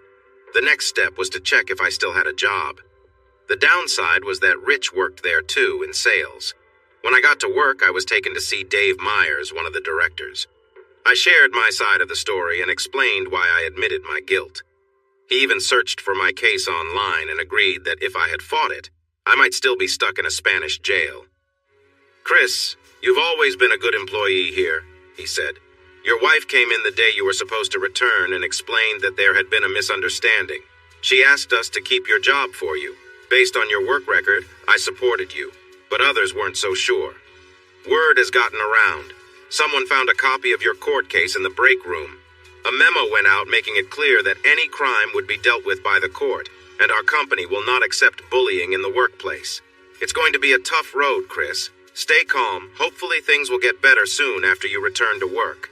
It's Thursday. Can you come back on Saturday? It's a half day, so that should help." I thanked him and shook his hand as I left his office. He was right. The receptionist gave me a harsh look when I walked in and out, so I knew this would be hard. My next problem was finding a place to stay. I couldn't afford to stay in the hotel forever. Before I left work, I gave Dave my new bank details to make sure my money was safe, so I opened an online account that morning. That evening, I got a message from Ashley inviting me to dinner on Friday night to have a calmer conversation. She ended the message with 3 little XXs. I needed the money, and I had my work clothes there too, so I agreed and asked her what time. When I woke up Friday morning, my thoughts from my first night at the hotel were still swirling in my mind. I decided it was time to take some steps, even if they didn't lead anywhere good. I went to see a lawyer to explore my options for divorce, just in case I needed to take that path. Things looked okay until I mentioned that my wife was pregnant. When the lawyer asked if I had anything else to share, I told him about my time in jail and why it happened. He shook his head slowly and warned me that it could cause big problems in front of the wrong judge.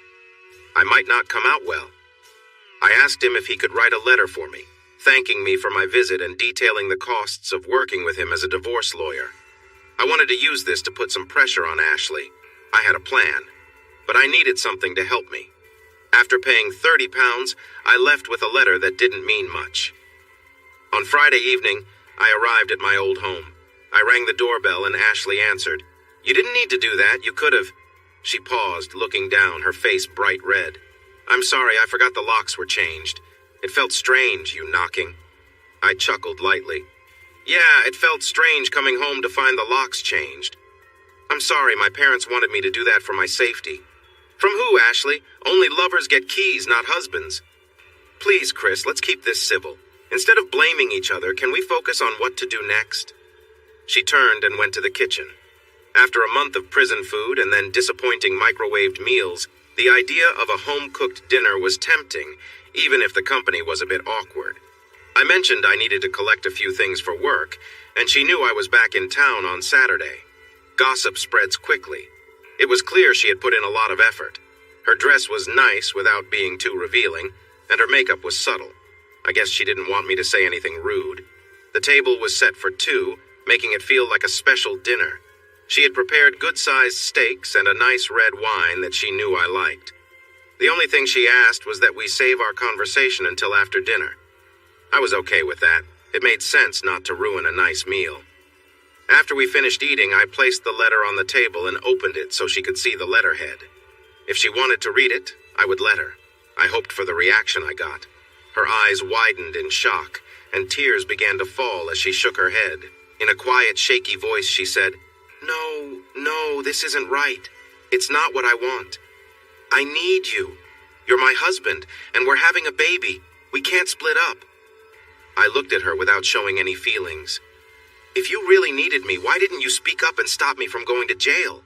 Why didn't you try to see me or reach out? You left me with nothing and changed the locks on our home. And why? Why did you betray us? You ruined our future." She started crying hard. I realized I had pushed her too far, digging up old wounds from earlier in the week. It still hurt a lot, and it wasn't going to go away quickly. My dad's words about stress and its consequences echoed in my mind. I stood up and put my arm around her. She held on to me tightly. "I'm sorry," she said through her tears. "I shouldn't have said that. Like you, I'm hurting too. I didn't mean to make things worse." Between her sobs, she spoke quickly. "I'm really sorry. If I had known this would happen, I would have convinced everyone not to go through with it. You seem to know everything, and I thought you were okay with it. Olivia even told you directly that—" She didn't say anything important, please. We've talked about this before. You need to believe me. I honestly didn't know. Maybe I could have figured it out at the bar, but we were all a bit out of it, and silly things get said that don't mean much. But I see now that they did mean something that night. I continued, "Do I want a divorce? Right now I'm not sure. But if we are going to try to work things out, we need to start fresh. I will let your past actions go for now. But you need to tell everyone that you didn't know about the baby when everything went down, and that I never hurt you. I don't care if you say you slipped instead of saying someone else caused it. If you agree to this, then we can talk about everything else." She nodded and slowly stopped crying, still holding on to me. Eventually, she went to the bathroom. After about 5 minutes, she returned, looking a bit more composed, though still not fully together. "I know this is tough," she said. "I hope things get better once we find a way to move forward. Are you okay right now?" She nodded. A moment later, her phone buzzed on the table, making noise repeatedly for the next several minutes.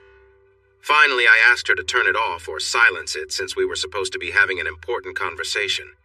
She glanced at her phone and I think she silenced it. Then, after a minute, she asked me to get her a glass of water. The kitchen was quite big. I walked to the sink and poured her a glass. As soon as I turned around, the last of them were leaving. I felt caught off guard and really upset about it. I showed that in what I said first.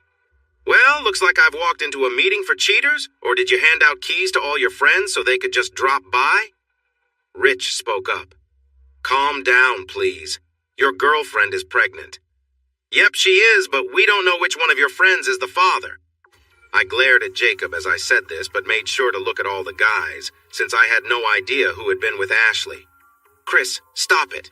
We messed up. We didn't realize you weren't aware of everything. Emily said this, and I sensed it was her idea.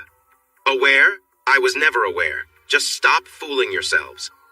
Brianna jumped in, sounding frustrated. But you knew. We told you when we were dancing. None of you said no. You must have been too drunk to remember. I looked at Olivia, who had a baby bump now. She was staring at her shoes. Olivia, come on. Tell me.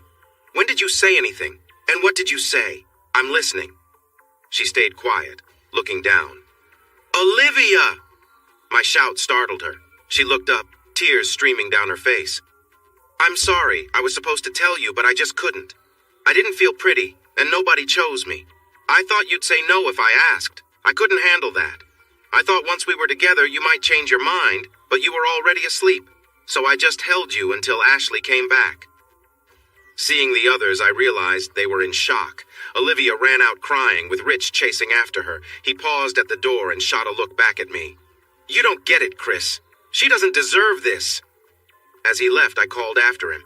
No, she doesn't, just like I didn't deserve a month in a Spanish jail. The others exchanged looks, and I felt like I was finally making progress. So there it is, the truth. I didn't know, and you all just let it happen. Ash grabbed my arm and cried, Please, Chris, stop. I'm sorry, she never told us she didn't tell you. Okay, I'll hold back for now, but I have one last question. Which one of you came up with this silly idea? My gaze moved between the women who remained. They all pointed to one person without saying a word. I should have known it was you, Emily. How does it feel to break up a home? She replied, irritated. I'm not a breaker of homes. It was meant to be fun. There was a reality show where friends traded places for a week. It was fun, and everything turned out okay. I wasn't going to listen to the nonsense coming from her. Come on, they're all scripted. It's about as real as watching cartoons.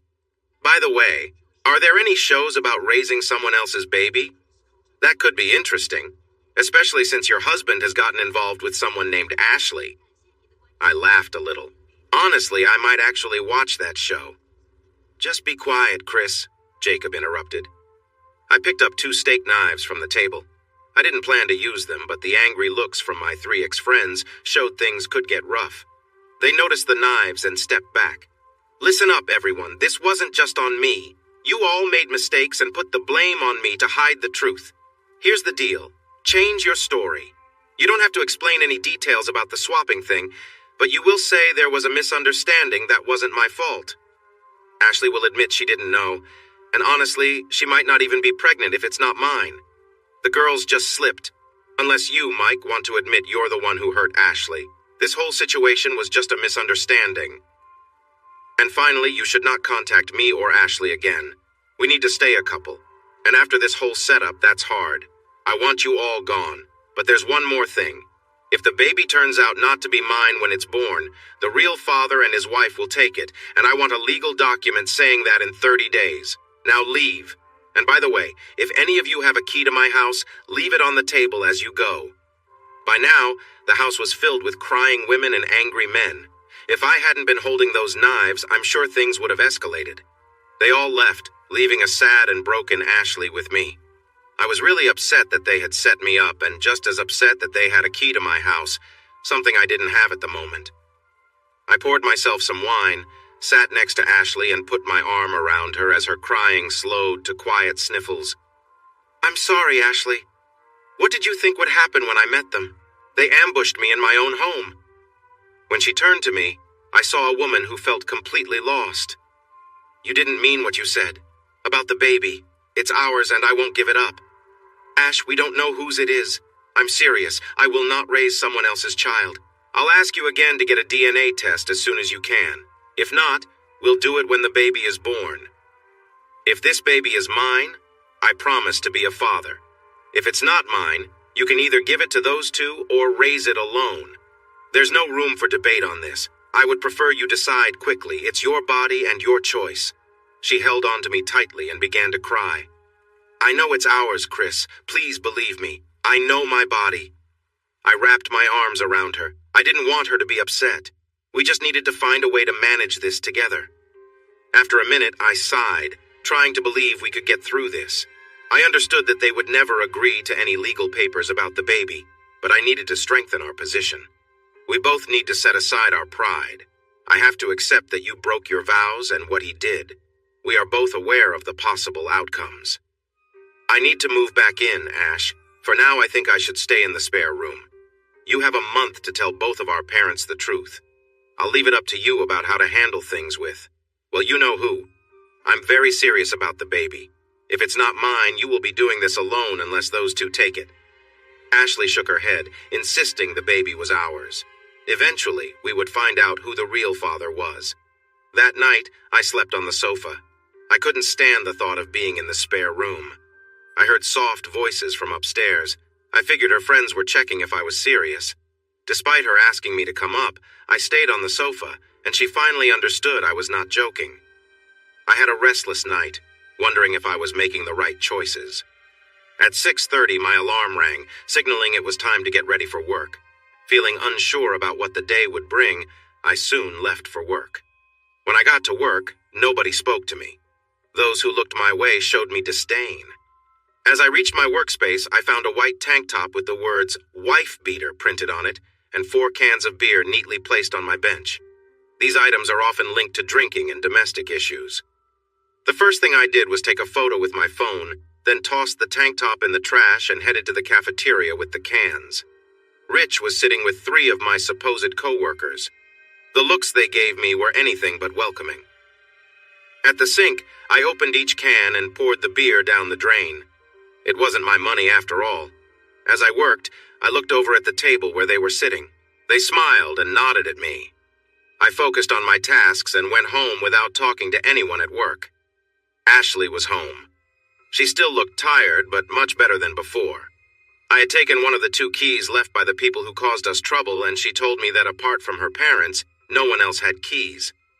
We planned to give the other spare key to my parents. She wanted to know if I was serious about what we talked about, and I told her yes, I truly was. She left a little later without telling me where she was going and got home close to 9 at night. Ash, if you want to fix things, I meant what I said. We need to cut ties with those people. No exceptions. We will find new friends. She looked disappointed. But they are our friends. We grew up with many of them.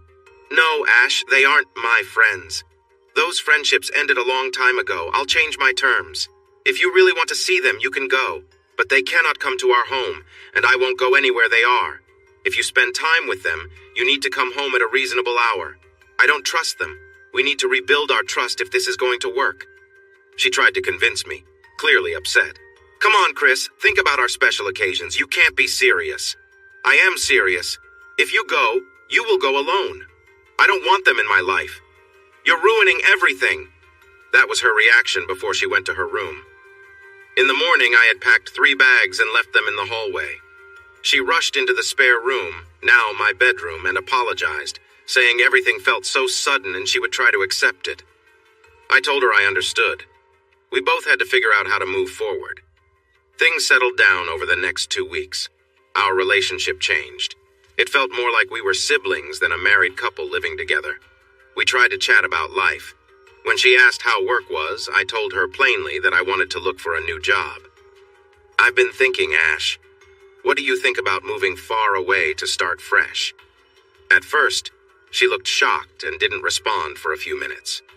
As she served dinner, she finally spoke. If you accept that the baby is yours, drop the legal papers and tell the truth. I'll consider it. If we move, no one will know us, so the truth won't matter. It was tough to hear. She didn't want to make the changes that could help our marriage. My big hope was that she would be honest with our parents. If we could get through that, we could talk about what to do if the child wasn't mine. After thinking things over, adoption seemed like the only way to stay together. Losing my friends made me sad. To fill that gap, I started running after work in the evenings. I had always liked running, but I had not done it much in the past. Now, I was running between 7 and 10 miles every night. One evening at dinner, Ashley made a remark about my appearance. "All this running has really toned you up, Chris. You look great." "Thanks, Ash. I'm actually enjoying it. It's funny how I'm running by places I had forgotten about. These days, we tend to drive for even the shortest trips. It's like a trip down memory lane. I'm passing spots where we used to walk when we were in school." I smiled at my memories. Ashley tilted her head as she talked to me. Something nice is on your mind. You're smiling to yourself." "Yeah, you're right. I was just thinking about the first time I kissed you. Do you remember that?" She replied quickly. "How could I forget that?"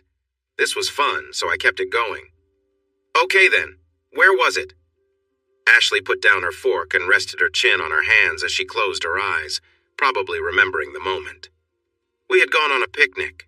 I was hoping you'd make a move, and then we were by the footpath near Taddington Woods where it felt safe. Then you just grabbed me and kissed me for the first time. I was so happy. For a little while. Do you remember what happened next?" Now she passed the question back to me, and I couldn't recall anything after the kiss. "All right, you're the smart one here. Please tell me what happened next." "There was a drainage ditch by the woods. As we were kissing, it felt like a swarm of mosquitoes attacked us." I laughed as I remembered. "Has it changed much?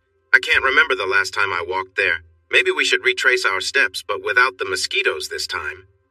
I nodded. This unexpected chat felt nice. It might seem small to someone else, but I believed we had a chance to fix things if we kept sharing moments like this. "It hasn't changed at all. It's part of my running route now. Let's plan to go there in a couple of weeks. If we keep this up, let's take this walk and see where it goes." We went back to our dinner, both smiling and feeling a little bit hopeful. A few nights later, I was out for a run. The days were getting shorter and autumn was almost here. I had my earbuds in and was listening to music, but my mind was elsewhere. I hadn't heard anything about the document I requested.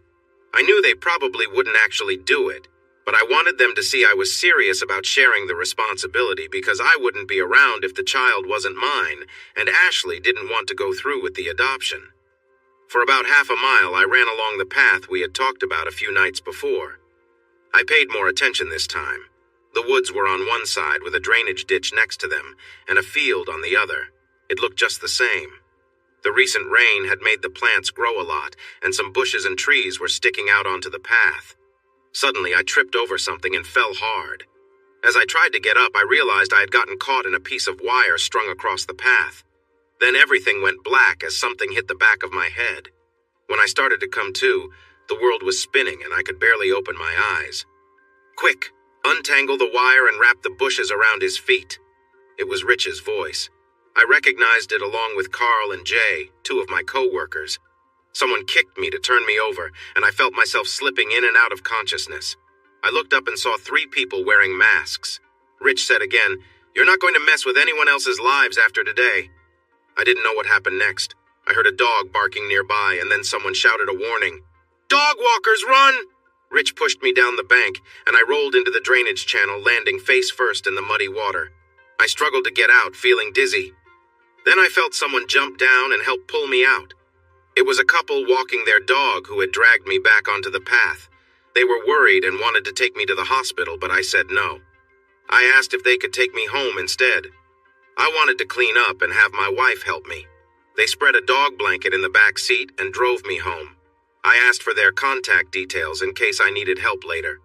When I asked if they saw anyone else on the path, they said no, but they found it strange that a long piece of bush was on the path with no plants around.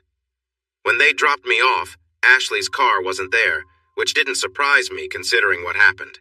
I took a quick shower, then gathered some clothes, toiletries, and personal items to put in my car. I had a big bump on the back of my head and several scrapes and cuts, especially around my ankles.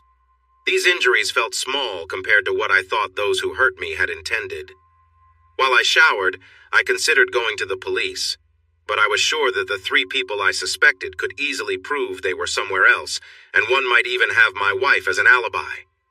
I realized I needed another plan.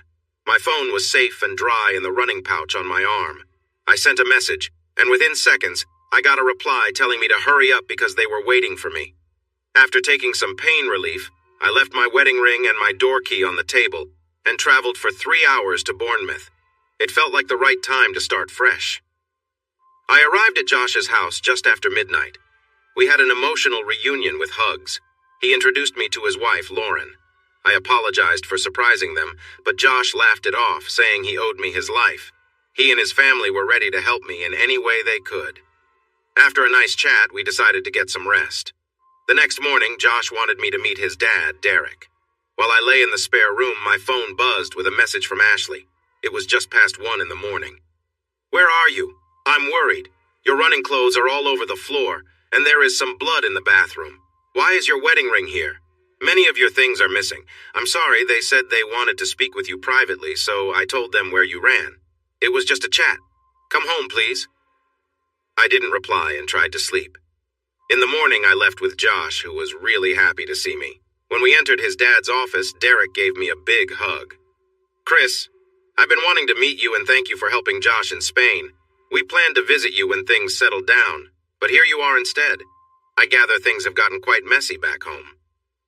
For the next hour, the three of us sat in his office while I shared everything that had happened since Josh's release from prison. Derek thought I should go to the police, but I was firm about not wanting to do that. He asked about my plans, and I told him I wanted to reset my life and start anew. Later, while I was in Josh's office, they invited me to stay for the day and offered me a chance to explore the dealership. The staff was informed to help me if I needed anything. About an hour later, I received a WhatsApp call from Dave Myers, and I thought he was calling to check why I hadn't gone to work. But it turned out to be more than that. It became clear that Derek and Dave knew each other from events in the car business. They weren't close friends, but they recognized one another. Derek had contacted Dave and explained where I was and what was going on. Like Derek, Dave wanted me to talk to the police, but I told him I had enough of that when I was in Spain. He asked me to send him the photo I took of the vest and beer cans when I got back, which I promised to do. He said he would take care of it. "Are you coming back to work, Chris?" Mike asked. "I'm sorry, Mike. I plan to leave the area for good." "No problem. My talk with Derek made it clear. I just wanted to confirm. I'll send a reference to Derek for their files. I'm sorry to see you go, but I understand. I hope things settle down and you find what you need." After the call, I asked Josh why his dad needed my references. He had a silly grin on his face. "Terry, our workshop manager, is very sick. They think it might be from asbestos in the old cars when he started in this line of work. His treatment starts soon. He's 58 and isn't sure he'll be back, even if he gets better. He's been told to focus on getting well. Until today, the plan was to have one of the other technicians fill in, but we're already short on good ones. After lunch, the directors want to meet you. They plan to offer you a short contract for Terry's role. This way, we can all see if we work well together, just in case Terry can't come back." By the time we left for Josh's house, my life felt like it had turned around. Suddenly, I had a new job that was a big step up, with a better salary. The 4 directors had a video call with Dave Myers, who supported their choice to hire me, saying they missed out on me in Kent but were lucky to have me here. They also decided to send my personal tools and things to my new workplace at their expense. We had a wonderful dinner. I had to give credit to Lauren. She was a great cook. She worked part-time for her dad, who owned an auto shop. That's where she met Josh. They shared a funny story about how everyone at work was guessing when Josh would get the courage to ask her out. In the end, she asked him out instead. Since then, they have been very happy together. Like me and Ashley, they were thinking about starting a family. I made a comment. "Hey, you're one lucky guy being with someone as amazing as Lauren." She blushed and laughed, shaking her head. Josh jumped in quickly. "I have to say, Chris, sometimes I can't believe I'm really married to this wonderful woman." We both looked at Lauren. She was red with embarrassment but smiling. She added, "Chris, compliments like that will get you far." "Dear husband, it's your job to tell me I'm smart and beautiful every day." Josh frowned playfully. "I never said smart." "No, but now you mention it." Josh rolled his eyes. I thought about the fun conversations with Ashley. It hurt because I knew we might never talk like that again. We chatted a bit longer. Again, I apologized for being a burden, but they wouldn't hear of it. Josh was sure that being in that situation brought our lives together, and he was thankful for it. I had to admit, it was a strange upside to a tough time. After a while, I excused myself and went to my bedroom. When I turned my phone back on, there were many missed calls and messages. Most were from Ashley and my mom, then a few from my dad. Before I could even start reading them, Ashley called. As soon as I answered, she started yelling before I could say anything. "You jerk! They're having a baby and your outburst yesterday got him fired. What's wrong with you? I hope you're proud. Where are you? You haven't answered your phone all day and your mom and dad are upset. As for me, I'm gone." I ended the call and put my phone on silent. An hour later, I saw there were 20 missed calls. Again, most were from Ashley and my parents, but there was one more, Olivia. I had blocked everyone else, but I couldn't do that to her. I owed her an apology for being too harsh with her a couple of weeks ago. She hadn't spoken up when things got out of hand, and I knew she was more shy than I was. I sent her a message. "I'm really sorry, Olivia. You don't deserve this, but it has gone too far now. I apologize if I was too harsh. You must understand how I felt. I don't blame you. You're just caught in the same situation as I am." I saw that she read it, but there was no reply. I messaged Ashley to say I would talk to her if she stayed calm. A few minutes later, she called. I could hear her taking deep breaths, clearly trying to hold back. This time, I spoke first. "I did not get that idiot fired. He got off easy. It could have been much worse." Her response was filled with surprise. "What do you mean, worse? Why would talking to you lead him to trouble? Is that what they told you? They wanted to talk? If knocking me out and leaving me in a ditch is a conversation, then I want no part of it." I could hear her breathing change, and the tone in her voice shifted. There was surprise in the air. No, they told me it was just a talk. You must have turned against them again. If setting a trap to trip me and then hitting me was me fighting back, then maybe I did. But I don't see it that way, and I doubt the police would either. Since when do people wear a mask for a chat? I believe they wanted to keep me quiet for good. Honestly, Chris, they said, "Stop, Ashley, it doesn't matter." I don't know anything about being let go, but I had a chat with Dave Myers earlier. He clearly took it seriously and has acted on it. But Rich said you got him fired. How will you face everyone at work when you finally return? And where are you? I can see why you would be upset, but leaving your wedding ring on the table, that's hurtful. Plus, your mom is really mad at you for that. I realized she misunderstood my leaving my wedding ring and the missing items. I wanted to be careful as I responded.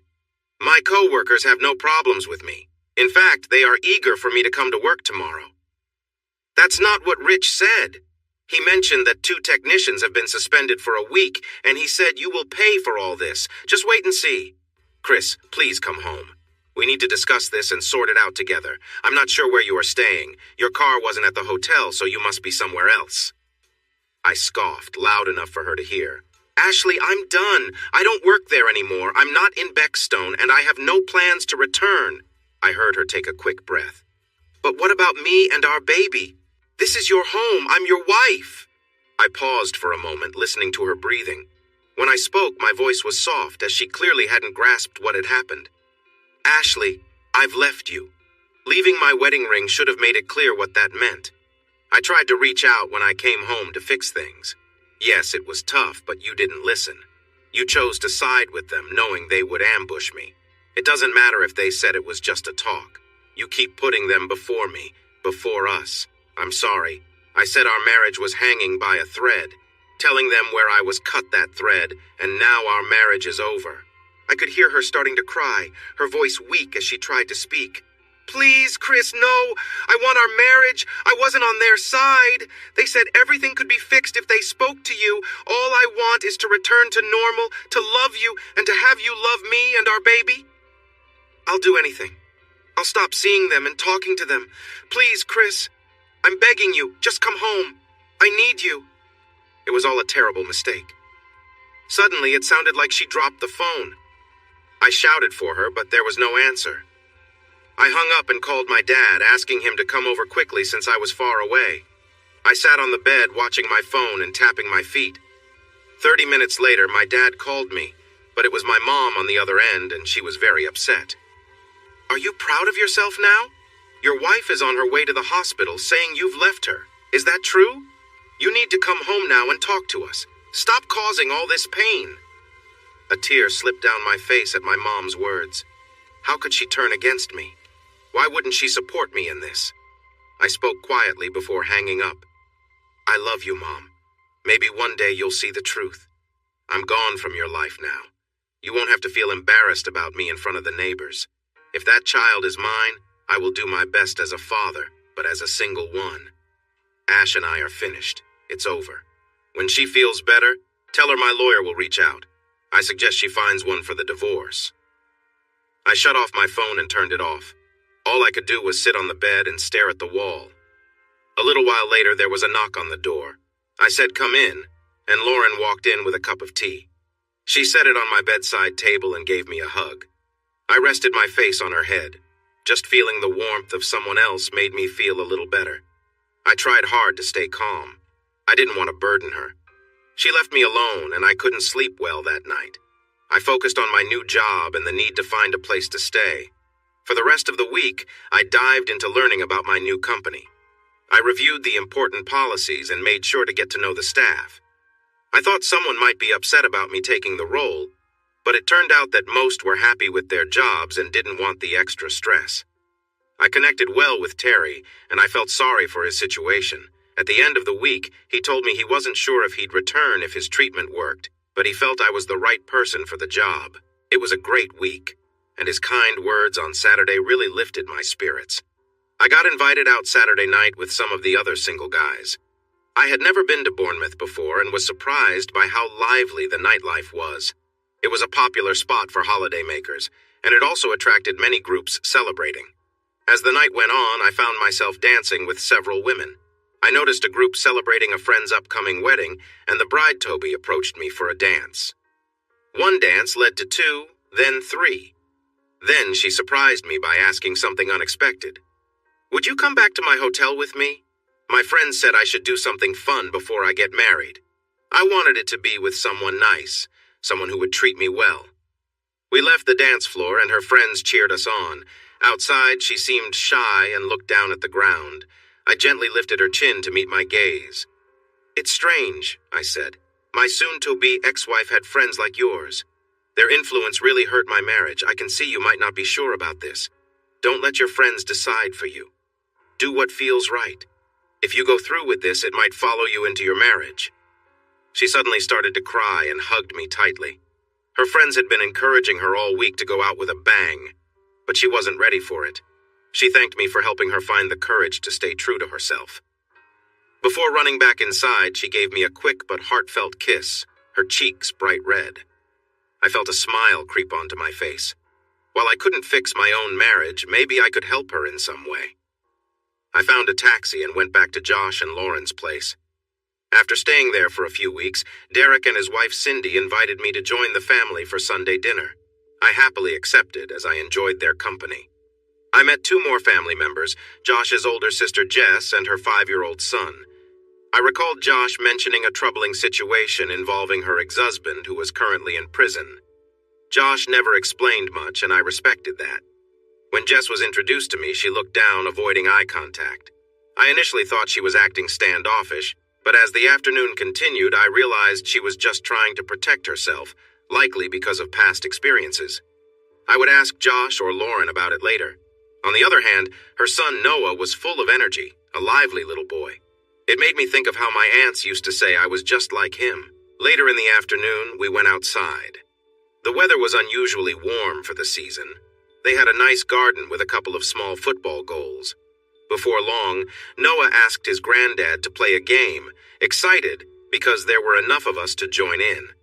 Since Cindy had a leg issue, she couldn't play, but my presence helped us form a team of 3 on each side. 5 minutes later, Noah had organized the teams. It was Josh, Lauren, and Derek against Noah, Jess, and me. Noah named himself captain and put Jess in goal. Derek asked Cindy, who was enjoying her drink, to be the referee. Each half lasted 10 minutes. We were having a great time, and I could even see Jess smiling now and then. At halftime, we took a break to refresh ourselves. After Noah finished his drink, he pulled on my arm to go kick the ball around. I picked up the ball and showed him how to keep it in the air by gently kicking it before it landed. Noah tried, but like many kids, he got frustrated quickly. In the end, I dropped the ball for him to kick, and sometimes I caught it, which felt like a win for both of us. For the second half, Noah wanted to be in goal since we were 1 goal behind. With Derek in goal, it was Jess and me against Josh and Lauren. That's when I noticed a more competitive side in Jess and Noah. The girls encouraged Josh and me to play harder against each other, and we did the same when it was the girls' turn. Cindy said there was only a minute left, and we were winning 4-3. Josh tried to lift the ball over us toward the goal. I stood in front of the goal while Jess quickly walked backward, trying to catch the ball. At the last moment, she turned to run and accidentally bumped into me, and we both fell, with Jess landing on top of me. She looked down at me, and I could see a bit of uncertainty in her eyes. Just then, Noah came over holding the ball. "Look, I saved it! They didn't score! We won!" he exclaimed. A small smile appeared on Jess's face as she looked directly at me and said, "I think you're right, Noah. We might just be the winners here." She got off me and offered her hand, helping me up. I saw that smile again. Noah lay on the sofa and soon dozed off while we chatted. A hot topic was how my first few weeks had gone. We talked about my plans, and I mentioned looking for a place to stay, ideally with a 6-month lease. Josh and Lauren insisted I could stay with them for as long as I needed. Suddenly, someone surprised me with a solution. "I have a 5-bedroom house that's too big for just me and Noah. Come and live with me. I have 3 extra bedrooms, and it would be nice to have some company," someone said. A quiet moment filled the room. I glanced at Cindy and Derek and noticed a sly smile on Derek's face. I could feel everyone's eyes on me. "I don't know. I might be a dangerous person out here," I joked. Lauren jumped in quickly. "Jess, he really might be. I saw him eat a whole bowl of cornflakes like it was nothing." This got a few giggles, but soon the talk turned serious. By the time we were heading back to Josh and Lauren's place, I was getting ready to leave in a couple of days, depending on how Jess felt about me staying at her home. I planned to visit after work the next evening. The day felt like a blur.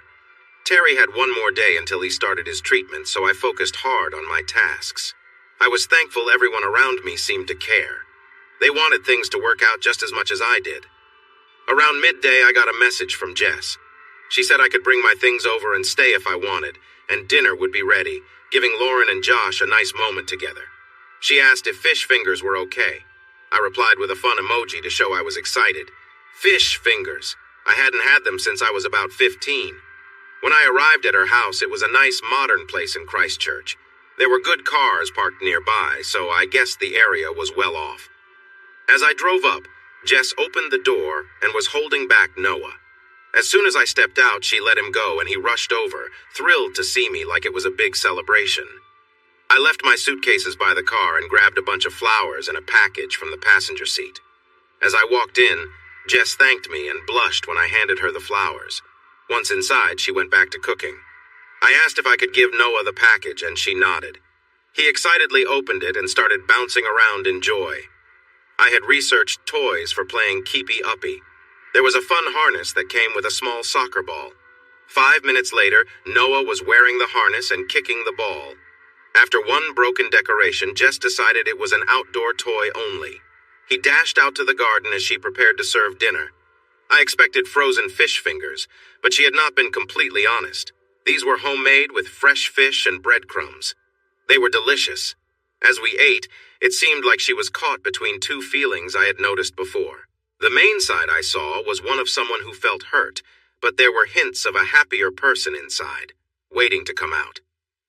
After dinner, we tidied up while Noah went back to the garden to play with his new ball. About 30 minutes later, he came back in as it began to get dark. He excitedly led me on a grand tour of the house, with Jess adding in important details along the way. Somehow, she didn't think finding the PlayStation games was as important as having clean bed sheets and towels. After that, we went back downstairs, still excited that I was staying. Jess let Noah play a PlayStation game with me for 30 minutes before getting ready for bed. We got really into playing FIFA 22. When Jess told us to stop, Noah rolled his eyes and looked at me for support. I didn't want to create any trouble. "Noah, when your mom says time's up, we need to follow the rules." "Oh, aren't you the boss?" My dad always said he was the boss, and everyone, even my mom, had to listen to him. I glanced at Jess. She was staring at the floor. It seemed like a sensitive topic, so I tried to make things better. Noah, only your mom is the boss in this house. My mom taught me to respect her, so I always listened to what she said. This is your mom's house, and she is in charge here, just like my mom was in charge in my home. We both have to do what we are asked. Oh, I get it. Kind of like my grandma and grandpa. Jess looked up and smiled a little. Yes, just like that. Now both of you, please put the PS5 and games away, then go upstairs, brush your teeth, and get ready for bed. Noah giggled. Yep, Mom's the boss now. I laughed. Jess talked to both of us like we were kids. Maybe she thought I would be a good playmate for Noah. I almost expected to have a lunchmate in a Star Wars lunchbox waiting for me in the morning. I realized I hadn't even brought my bags in from the car yet. Shaking my head and smiling, I helped Noah clean up while Jess watched us with a bemused look. As she got Noah ready for bed, I went to fetch my bags from the car. As I walked away, I thought about how I came here as a guest, but it felt different, like something else. To add to this feeling, Jess made a playful comment. Oh, this is going to be a lot of work, isn't it? Please tell me I'm not going to be sharing a house with a couple of energetic kids. Again, there was that smile. I hoped to see more smiles as time passed. Before I went to bed, I asked if it was okay for me to have a key. Sorry, Chris. I didn't think of that. There's a spare one in the top drawer by the front door. When I opened the drawer, I couldn't see much because there was a photo frame lying face down. I pulled it out and turned it over. It showed Jess, and I guessed it was her ex-husband. I stood there looking at it, not noticing Jess come into the hallway. She spoke, and I could see the sad look on her face was gone. That's my wedding day. I looked so happy there, and honestly I was. But everything changed. I got rid of every other picture of him except this one in case Noah ever wants to see what his dad looks like. She sighed and continued. I thought I had it all. A caring husband, a nice home, a good job, and both of us wanting kids. But I didn't really know him well. As our marriage continued, he became controlling, a bit rude, and extremely jealous. You heard Noah mention it earlier. He often said things like, I'm in charge, I decide everything. When we went out together, he wanted me to dress nicely, and then would complain if he thought I was being friendly with others. I just wanted to be a good wife, that's all. In the end, things got so bad that he ended up in prison. I believe he deserves to be there. My only regret is not leaving sooner instead of waiting for things to get better. I hope he faces the consequences of his actions. I noticed she was getting emotional as she quickly took the photo from me and put it back in the drawer, shutting it tightly. She placed the keys on top of the drawer and walked away quickly. I was curious about what had happened, and I thought that one day she might share the whole story. The next morning, though, it was like nothing had happened, and life went on. At work, I asked Josh what had gone on with Jess and her ex-husband. He said it was her story and that one day she might talk about it. The family had never gone into detail, and it had been a hard court case. Her ex-husband was facing serious accusations, including significant abuse. I was surprised when Josh told me that he would be gone for 15 years. It must have been very serious. Over the next couple of months when I was out with Noah, people often thought I was his father. Our bond felt strong right away, and I could tell he liked it. Honestly, I did too. I made sure Jess was included. When Noah wanted to see a football game between Bournemouth and Arsenal, the three of us went together. It turned out that neither of them had been to a professional football game before. During halftime, the camera showed the crowd and we suddenly appeared on the big screen.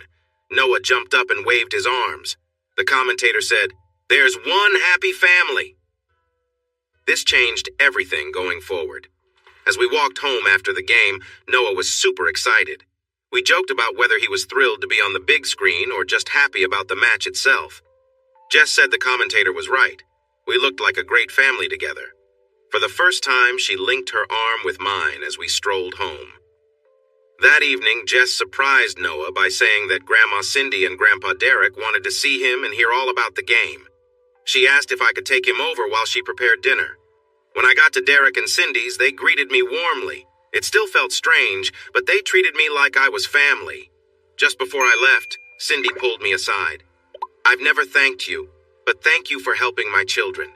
You'll always be good in Josh's eyes, but please, I ask you, if you think you might go back to your ex-wife, don't get too close with Jess. She needs care right now." I understand, Cindy. I promise I haven't done anything wrong. I haven't made any advances, and I don't want to cause any trouble. Josh told me her husband was not nice to her, and I remember that. It's similar to the false claims that have been made against me.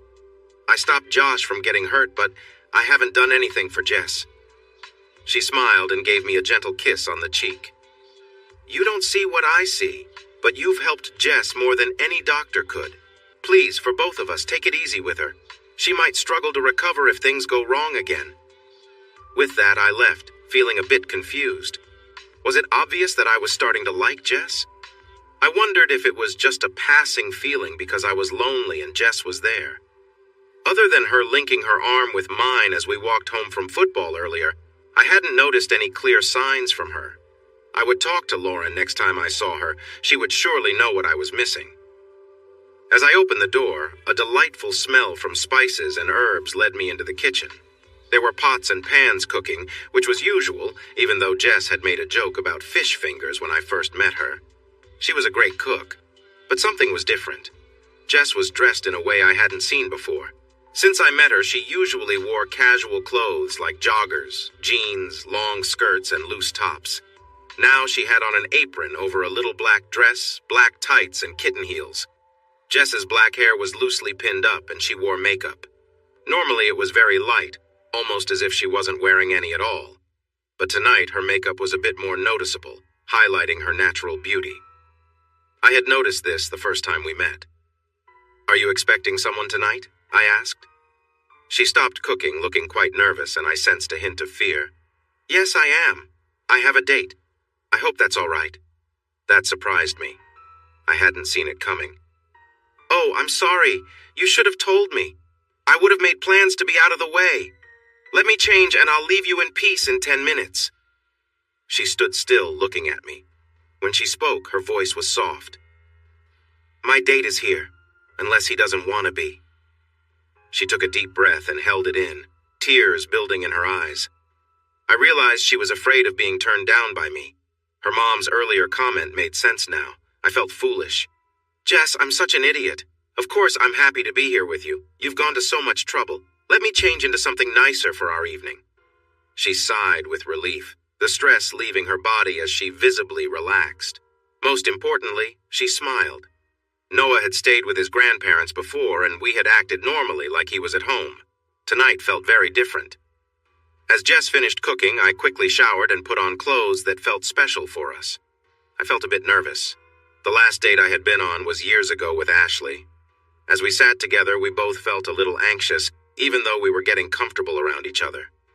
Looking at Jess, it really felt like a date. I needed to start acting like it. I took a breath to gather my courage. I feel like a very lucky guy tonight. When my friend Josh got engaged, he used to pinch himself to check he wasn't dreaming. I guess I need to do the same now because you look amazing, Jess. She smiled at the compliment. Well, Chris, for a lodger, I have to say, you clean up nicely. I bet there are lots of single women in Bournemouth who would love to be in my place right now. Feeling a bit proud, I grinned and replied softly, Well, they are out of luck. I'm here with the most beautiful woman in Bournemouth, and I'm not going to let that go. Jess blushed and looked away with a playful smile before she responded. We should eat this meal. If you keep flattering me, I might end up reheating the food here at the table instead of going to the kitchen. I raised an eyebrow at her words. So, I'm making you feel flustered? Just sitting here admiring you is having a similar effect on me. Jess's face turned even redder as she laughed, covering her face with her hands. No, that came out wrong. I meant that you make me blush. It's just my face getting warm, not... Oh, you know what I mean. I looked at her closely. That's too bad because I really meant what I said. Jess peeked at me through her fingers and I was smiling at her. We both burst into laughter. Throughout dinner we chatted, sharing light, playful conversation that made us both feel good. After we finished our meal, we went to the lounge. I asked Jess about cleaning up, but she said it could wait. She wanted our first official date to be special. In the lounge, she stopped and turned to me. I noticed she looked a bit scared. I walked up and stood in front of her. Jess, I know you've been hurt before. We're both navigating something new here.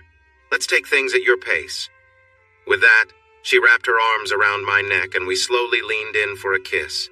It started gently, but soon we were kissing more passionately. After a moment, we pulled apart and she smiled. That was worth the 3 years of waiting, Chris.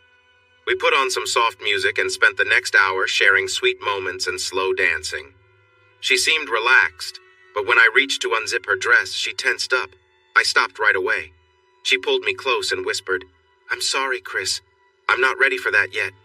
I want to be open, but I need to overcome my fears." I didn't say anything. I just held her close. She relaxed again. We watched a movie that didn't really matter to me. From the moment I met Jess, I saw the beautiful person behind her strong exterior. Part of that beauty was her love for Noah. Tonight, for the first time, I saw the real Jess. I realized my feelings for her had grown stronger than I had admitted. I hadn't realized she felt the same way. Eventually, we went to our separate rooms and we didn't talk about it. If things were meant to grow, I was fine to let them unfold naturally. Later, I rolled over and was surprised to see Jess beside me, looking at me with a smile in the dim light. "I'm sorry, I didn't mean to wake you. I was in my bed, but I wanted to be here with you, so I crept in a little while ago. Watching you sleep helps me feel at peace." As she said this, she moved closer, and our lips met again. I felt her gentle warmth, and my hand found its way to her shoulder. I suddenly felt a flutter in my stomach like butterflies. It reminded me of how I felt years ago when I was first close to someone. Back then, it was two people unsure of what they were doing, learning from their first experience. Now, it was two adults who understood that it was about sharing a connection. I gently moved my hand down her arm and across her side. She tensed for a moment, so I paused. "At any point, just say stop. This is about what you want. Just being here with you is enough for me." She pressed her lips against mine suddenly, silencing me as she gently pushed me onto my back. She sat up wearing a delicate black nightdress. Holding my arms above my head, she leaned in to continue kissing me, her touch warm and gentle. I moved my arms free and placed my hands on her waist, slowly sliding them upwards. One of her hands rested on mine and guided it back down, signaling that she wasn't comfortable with me going further in that direction.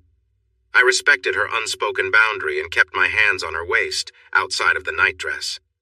As we continued, I gently traced my hands along her back, while she kissed me softly. After a while, she sat up again, and I could see a mix of emotions on her face, nervousness and uncertainty. She smiled softly before speaking. "I'm not perfect, Chris. You know that, right? A few years ago, I promised myself that no one would ever get close to me like this again. The thought used to make me feel so uneasy. But here I am, with you. I guess love can change things, huh?" I realized what she was trying to say, even if she couldn't say it directly. I wanted to put her at ease, so I spoke from the heart. "I've tried to ignore my feelings, Jess, but over these past months, since I moved in, my life has felt more complete than ever. Both you and Noah have become a part of me in ways I didn't expect. If you're not ready, that's okay. I don't want to rush things and risk what we have. It'll happen when it's meant to. But I need you to know, I've fallen in love with you." She smiled warmly, understanding my words. Then, with a steadying breath, she leaned down. "Chris, this is the right time, and I want this now." She guided me closer, and together we moved in sync, sharing a quiet and tender moment. It was about connection, trust, and mutual understanding. She closed her eyes, and I saw her body tense up. I almost stopped her, but she sensed it. "Please, Chris, just lie there and let me handle this. It's really hard for me, but I want to get through my fears. Most of all, I want to share this moment with you." With my hands on her waist, she began to move. Her eyes stayed closed as the rhythm picked up, and our breathing changed too. I let my hands slide up her sides, feeling the way she moved. A soft sound of satisfaction slipped from her lips. She continued for several minutes, changing the rhythm now and then, even pausing at one point. Whenever she opened her eyes, she didn't look directly at me. It felt strange, but I understood that this was how she reacted. As the pace quickened, I realized I wouldn't be able to hold back for much longer. "Jess, I'm close," I said, feeling overwhelmed. She interrupted me, almost breathless. "It's fine, Chris. I'm okay, and I want this." That made me lose control, and I felt a rush of emotion.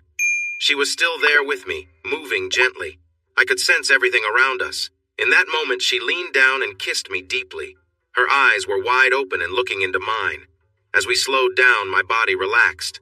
Suddenly, she started to shake. She stopped kissing me and rested her head on my shoulder. Tears began to stream down her face as she began to cry. I held her close, kissing the side of her head. I knew she had been through a lot, and our connection revealed her struggles. I recognized it and would do what I could to help her face her fears. If she couldn't, I accepted her as she was. I had fallen for her without even realizing it. As she calmed down, she moved off me and lay on her side. "I'm sorry, Chris. All my fears, worries, and relief came out at once. I've only talked to a therapist about what happened in the past. It was so hard and I still have nightmares, but you have given me hope.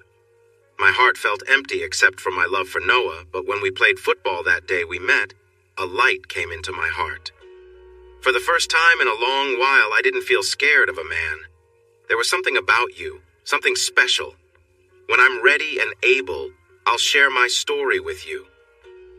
We shared a few more kisses, and it felt like one of us was holding back.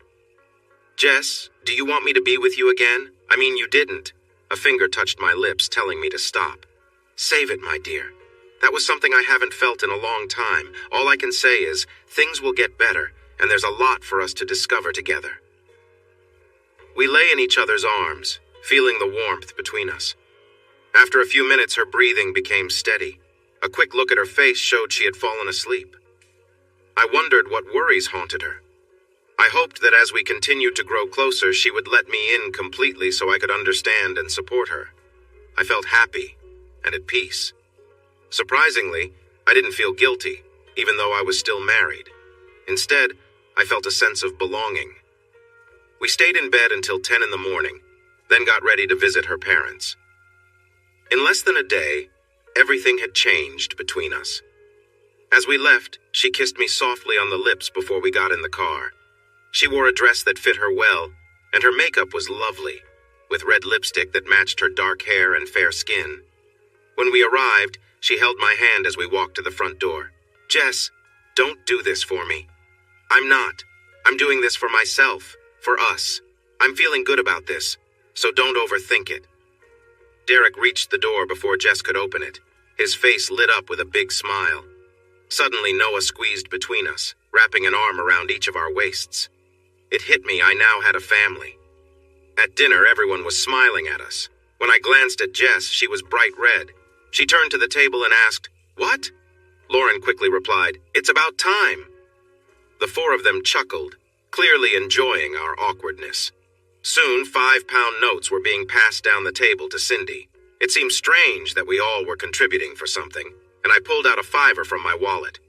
Josh laughed and shook his head. "Not you two. You weren't part of the bet." "What bet?" I spoke before thinking, and soon I was feeling embarrassed.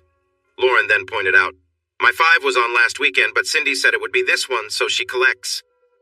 Jess turned even redder as she replied, "But we haven't said anything." Cindy ended it with a laugh. "Your faces say it all.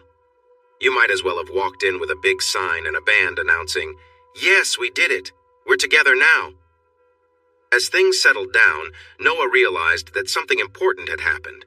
When he saw us holding hands at the table, he ran over and gave me a fist bump. "See, I told you, Granddad, Chris is going to be my new dad. Dad." For the first time ever, someone called me Dad. My feelings surged up like a wave, and I turned my head slightly, trying to hold back tears. Noah noticed right away and looked like he might cry too. Just before he let it out, he asked me, "Don't you want to be my dad, Chris?" I gave him a big hug and told him that sometimes people cry because they are so happy. That's how I felt right then. Jess reached over, wiped a tear from my eye, and we shared a happy moment together. By the time we got home, it was much later than usual. After helping Noah settle into bed, we curled up together on the sofa. My phone buzzed with a message, and after reading it, I passed my phone to Jess. "So, you're hiding in Bournemouth. I'm guessing that's your girlfriend and her child?" The message was from my dad, who was the only one with my new number. He also sent a picture from yesterday's game. "Call him and let him know about us. They need to hear it from you. They might accept that it's over between you and Ashley," Jess suggested. I called him, and soon my uncle, a big Arsenal fan who was there yesterday, answered. I told him yes, Jess and Noah were my family and we were living together. He let out a sigh. Your mom is sure you'll return to Ashley. She keeps telling Ashley that too. I want you to be happy, Chris. You looked happy in that photo. I have some questions. Is it really over with Ash? What if the child is yours? And is this new woman serious?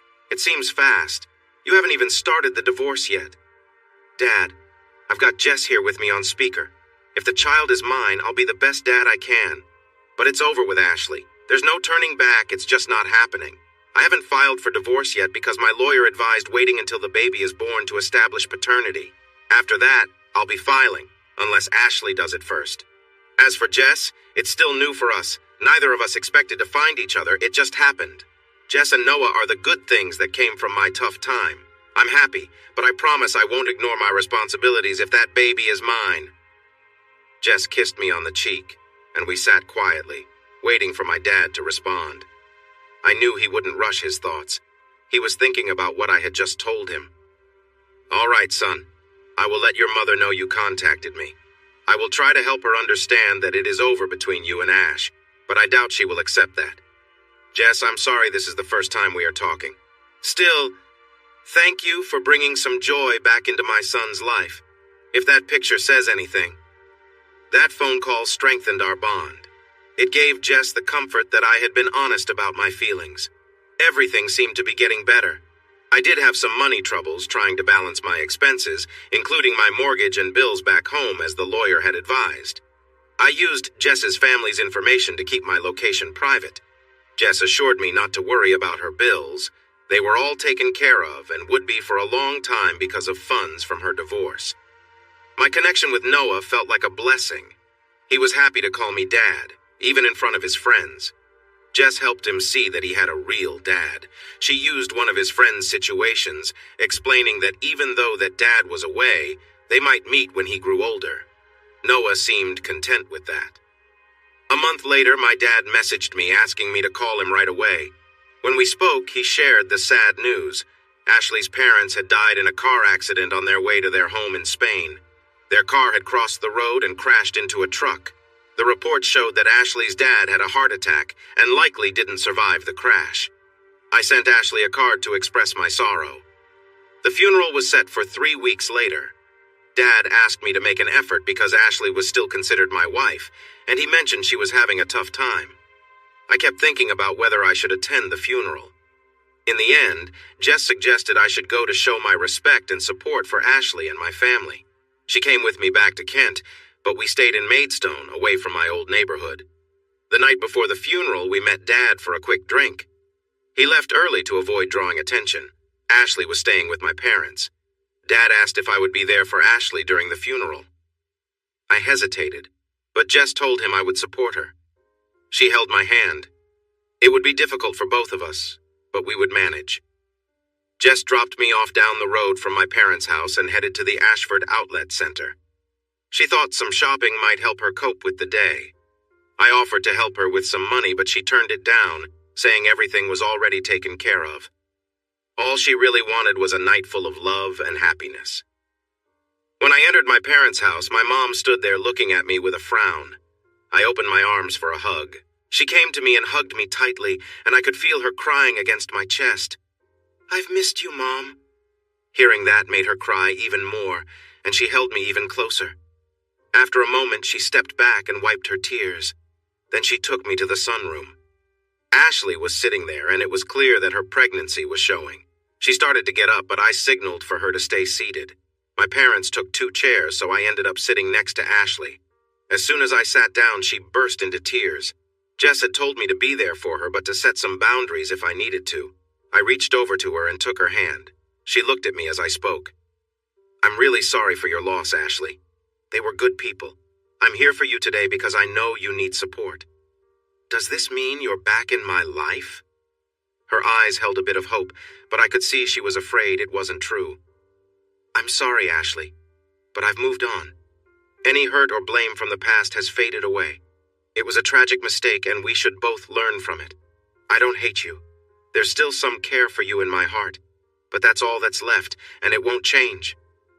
She wrapped her arms around my neck, and her crying grew stronger. I gently held her. When I glanced at my mom, I saw a look of disapproval. Maybe she thought this was her last chance to get me and Ashley back together. The funeral was unusual.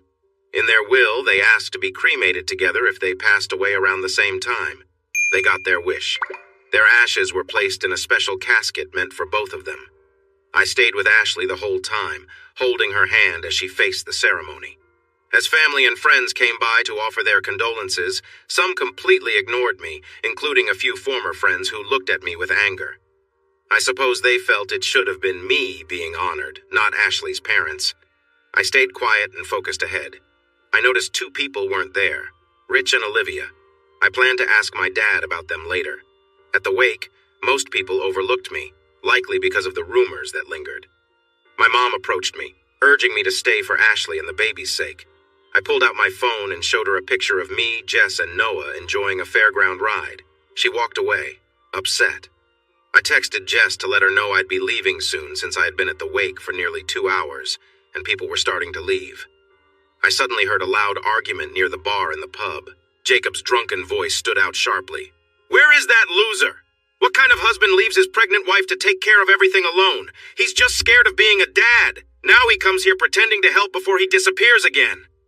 He started to walk toward me, his fists clenched, clearly angry. My dad stepped in to calm things down.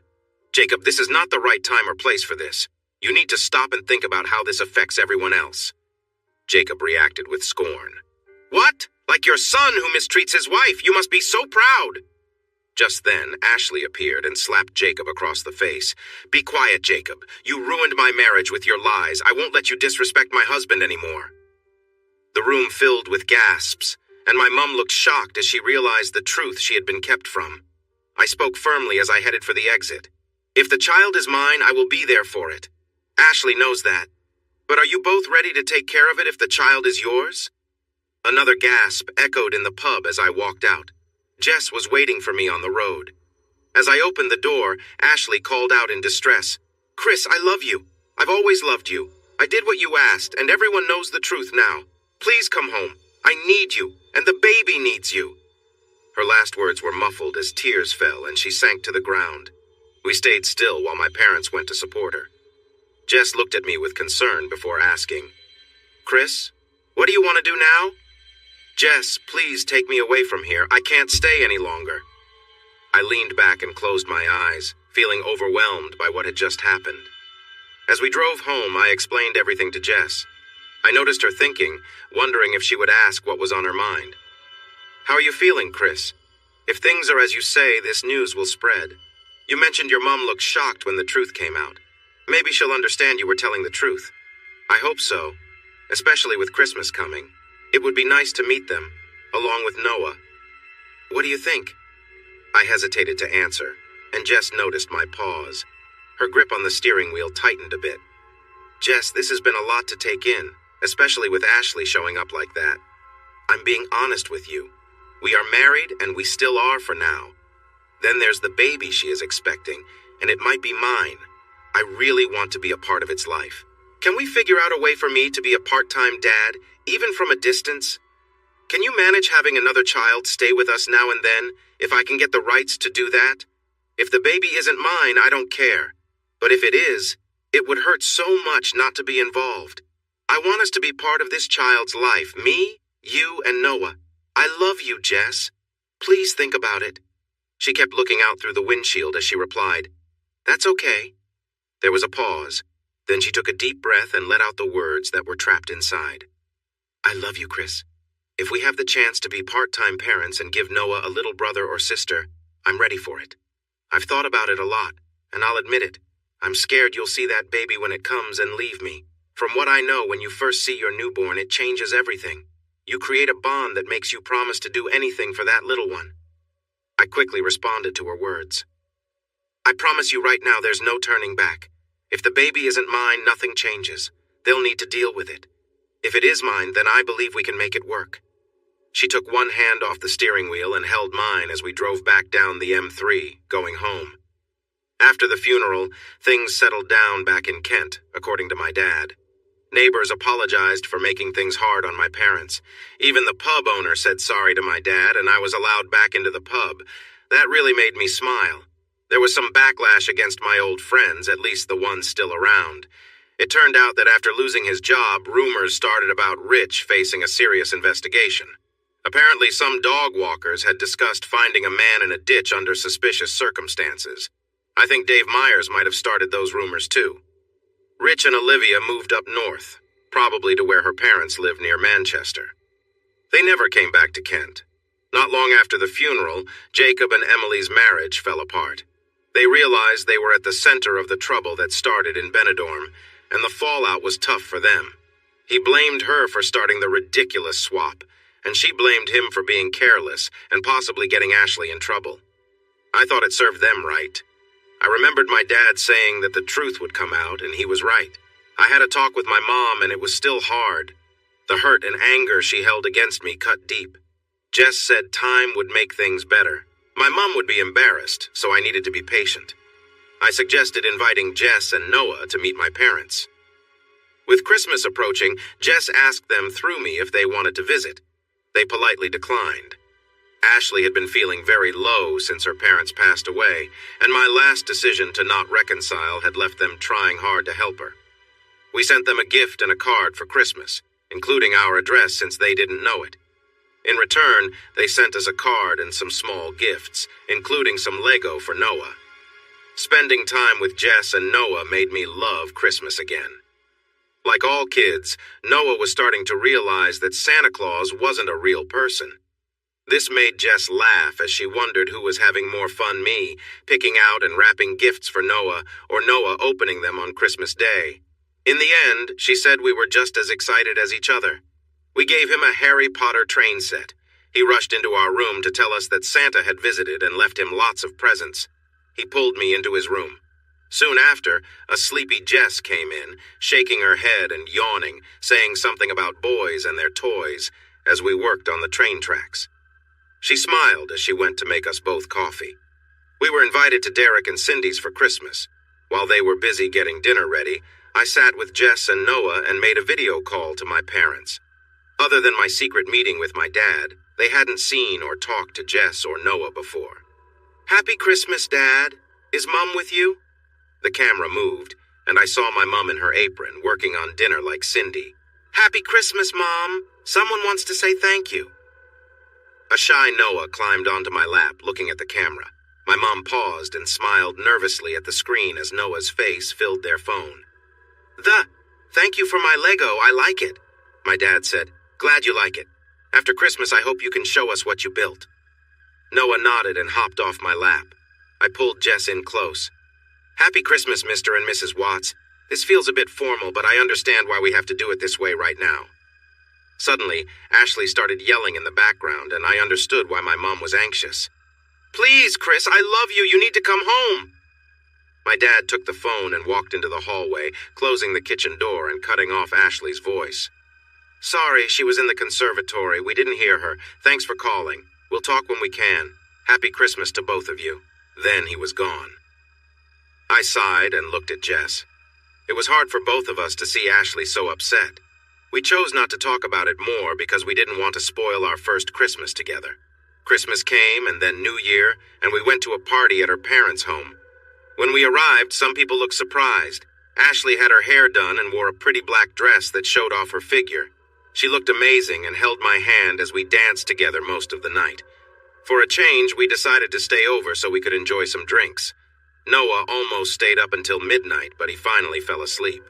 We took him upstairs and tucked him into bed. "I think I want to go to bed too," Jess said. "Oh, you didn't say you were tired." "I didn't, and I'm not tired. I want to make our New Year morning special. I'll be back, so don't go anywhere." With that, she went into the bathroom and then came back out in some new black sleepwear. I'd never seen her completely undressed, and I accepted that for now. When she walked over to me, there was a sparkle in her eye. After our first night together, things had changed a lot. The worry and uncertainty had lessened, though a bit of nervousness was still there. On Christmas night, she finally let me be more intimate with her, which made her very excited. As she approached me, she helped me change clothes slowly, and we kissed before she pushed me back onto the bed. She knelt beside me, and we welcomed the new year together, hoping it would be the same way forever. As the new year went on, I was happier than I ever remembered. But a small worry kept creeping into my mind. Ashley and the baby. And what if the baby was mine? One day at work, I unexpectedly got a video call from my mom. "Hello, Chris. Are you alone and able to talk?" "Yes, go ahead, Mom. Ashley is now overdue, so the baby will be here anytime soon." I quickly interrupted. "Is that because she was before all this?" I stopped myself. I knew that was not the right way to start this talk. "Mom, I'm sorry, that was not fair. I know you are trying to support Ashley. I understand, Chris. I'm trying to see it from your side, too. Ashley is going through a difficult time, son. We are doing our best to help her. After everything came out, anyone she thought were friends abandoned her, so we are taking care of her. She has family, but they are all older and far away. And remember, your dad is retired too. He might have retired early, but we are getting too old for this kind of trouble in our lives. If you were here right now, I would kneel and ask you to take Ashley back. I've seen her grow into a woman, but at the same time, I feel like she is falling apart, and it hurts me deeply. I know there is a small chance the child isn't yours. Ashley said it only happened once, so it's possible. Please, Chris, help bring our family back together. This is really hard for me." By now she was crying, and her feelings were clear and painful. "Mom, I'm sorry. In that place, I started to resent all of you for leaving me. When I returned home and found out about the lies meant to protect everyone, I thought a lot about things. There were misunderstandings, and I tried to be a better man. I extended a hand to Ashley. She chose to stay with them, thinking it was the right choice to fix things. But it wasn't. It shattered the small hope I had that we could make our marriage work. That chapter of our lives is over, Mom. If the child is mine, I will be there and do everything I can to be a good parent. The one thing I can't do is take Ashley back. I'm sorry, Mom. This is not what you want to hear, but it is the truth, and my mind won't change." I looked at her on my phone and could see she was heartbroken. It hurt me to see her like this. "Mom, I need to go. I have a meeting. Please call me tonight with Dad. And if there is anything you think I can do, let's talk about it, okay?" She nodded through her tears, and it was hard for me to hold back my feelings. I left my office to focus on our usual weekly meeting. At home, I shared the news about the call with Jess. She had seen me struggle in the past weeks, but had tried to keep our life running smoothly without saying much. We had just finished dinner when my dad video called me. When I answered, I saw my mom with tears in her eyes, and my dad looked strained. "Hi. Something must have happened. Is it about Ashley? Is she all right?" My dad nodded and started to explain. "Yes, it is. They have taken her to the hospital. She hasn't eaten well for days, and they are worried about the baby. They did a scan earlier, and the baby seems fine, but since she may be nearing delivery, they plan to induce labor tomorrow." My mom quickly added, "Chris, she keeps asking for you. She held onto my arm tightly in the hospital and made me promise to bring you to her. I promised her I would do my very best. Jess, as a mother, please, I need your help. I know that Chris and Ashley are done, but I'm scared for both the baby and Ashley's health." I pleaded, "Please let Chris come home for the baby's birth." We all sat quietly. I noticed my parents exchanging worried looks. Jess seemed serious as she turned to me. "I'm not sure how I feel about Ashley, but your mom is right. You should be there. No matter the issues, this might be your child. This baby hasn't done anything wrong, and it deserves a good start in life. I think you might regret not being there. Mrs. Watts, I should arrange for my parents to care for Noah for a few days. If you send me the hospital details, Chris and I can probably get there by about 9 tomorrow morning." Jess surprised me with her decision. It was something I should have decided, but I felt uneasy. I saw both my parents relax a bit, clearly relieved. I had to admit Jess made the right choice. After talking to Derek and Cindy and explaining everything, they came over to take Noah so we could leave early. I didn't know Derek and Josh had already sorted out my work while I was away, knowing I would need to return to Kent. The baby's paternity was important. We left at 5 in the morning and sat in a coffee shop at Ashford General Hospital waiting for my parents. Jess was understandably nervous since she hadn't met my whole family yet, and this wasn't the best situation for it. My dad had hidden his earlier meeting with Jess, making her even more anxious about making a mistake. When they arrived, it felt awkward. I could see my mom was having a hard time seeing me hold hands with Jess, but I wanted to show we were together. After a time, Jess started asking my mom about Ashley and her well-being. My mom was concerned Jess might want to talk to Ashley, but Jess reassured her that she was there to support me and would stay out of Ashley's way. With that, Jess impressed my mom. When we finished our coffee, my mom suggested that Jess and my dad get to know each other while I went to see Ashley. I kissed Jess before following my mom. "You've picked a good partner, Chris. When I first heard you had a girlfriend, I didn't like her without knowing her. I regret that Christmas didn't happen. We've been in a tough spot with Ashley. I promise, once everything settles down, I want to come visit your home. Will you let us back into your life?" I paused and gave her a hug. "Mom, we both really want you to be part of our lives. You will always have a place with us, I swear. But let's address the big question. Honestly, not knowing if this baby is mine is really hard for me. Jess notices it too, but hasn't said much, just supporting me. I just want to find out, so we can figure out how to move forward." She stepped back and smiled at me. We walked down the hall until we reached the maternity ward to see Ashley. I was shocked at how much she had changed since the last time I saw her. She was clearly pregnant, but she looked frail and worn. She seemed older, and it looked like she stopped caring for herself, so different from the Ashley I remembered. When she saw me, tears filled her eyes, but that was all she could manage. When she spoke, it was like she had given up. "Thank you for coming, Chris. I wasn't sure you would. Your parents have been so nice to me, really taking care of me. I know you might not want me around, but I'm hoping that when you see and hold your baby, it will help fix things. You'll do the right thing and come home." She seemed emotionally drained. Instead of the worried woman I had grown used to, her voice was calm now. I couldn't tell if she was just going through the motions, or if she still believed the baby could change everything. A doctor arrived and introduced herself. I was introduced as Ashley's partner, which earned me a stern look from the doctor. She explained what would happen next and mentioned she would return later to start the process of delivery. With that, she left, instructing the nurses to prepare Ashley. Ashley reached out to me, and I took her hand. The feelings I had for her were more like those for a sibling now. We started chatting among ourselves. My mom led the conversation, carefully avoiding any heavy topics. Suddenly, Ashley shivered, looking surprised, and it made me anxious. "Are you all right?" She smiled and guided my hand to her belly. For the first time, I felt the baby moving inside her. It filled me with mixed emotions. "You've missed all of this, Chris, and that really saddens me. I wish you could have been there when I first felt the baby move. It was so special." "Ash, believe me, I've thought many times about what I've missed, but we still don't know for sure, do we? I wish you had taken the DNA test. It would have made everything easier." She gently released my hand and laid them both on the bed.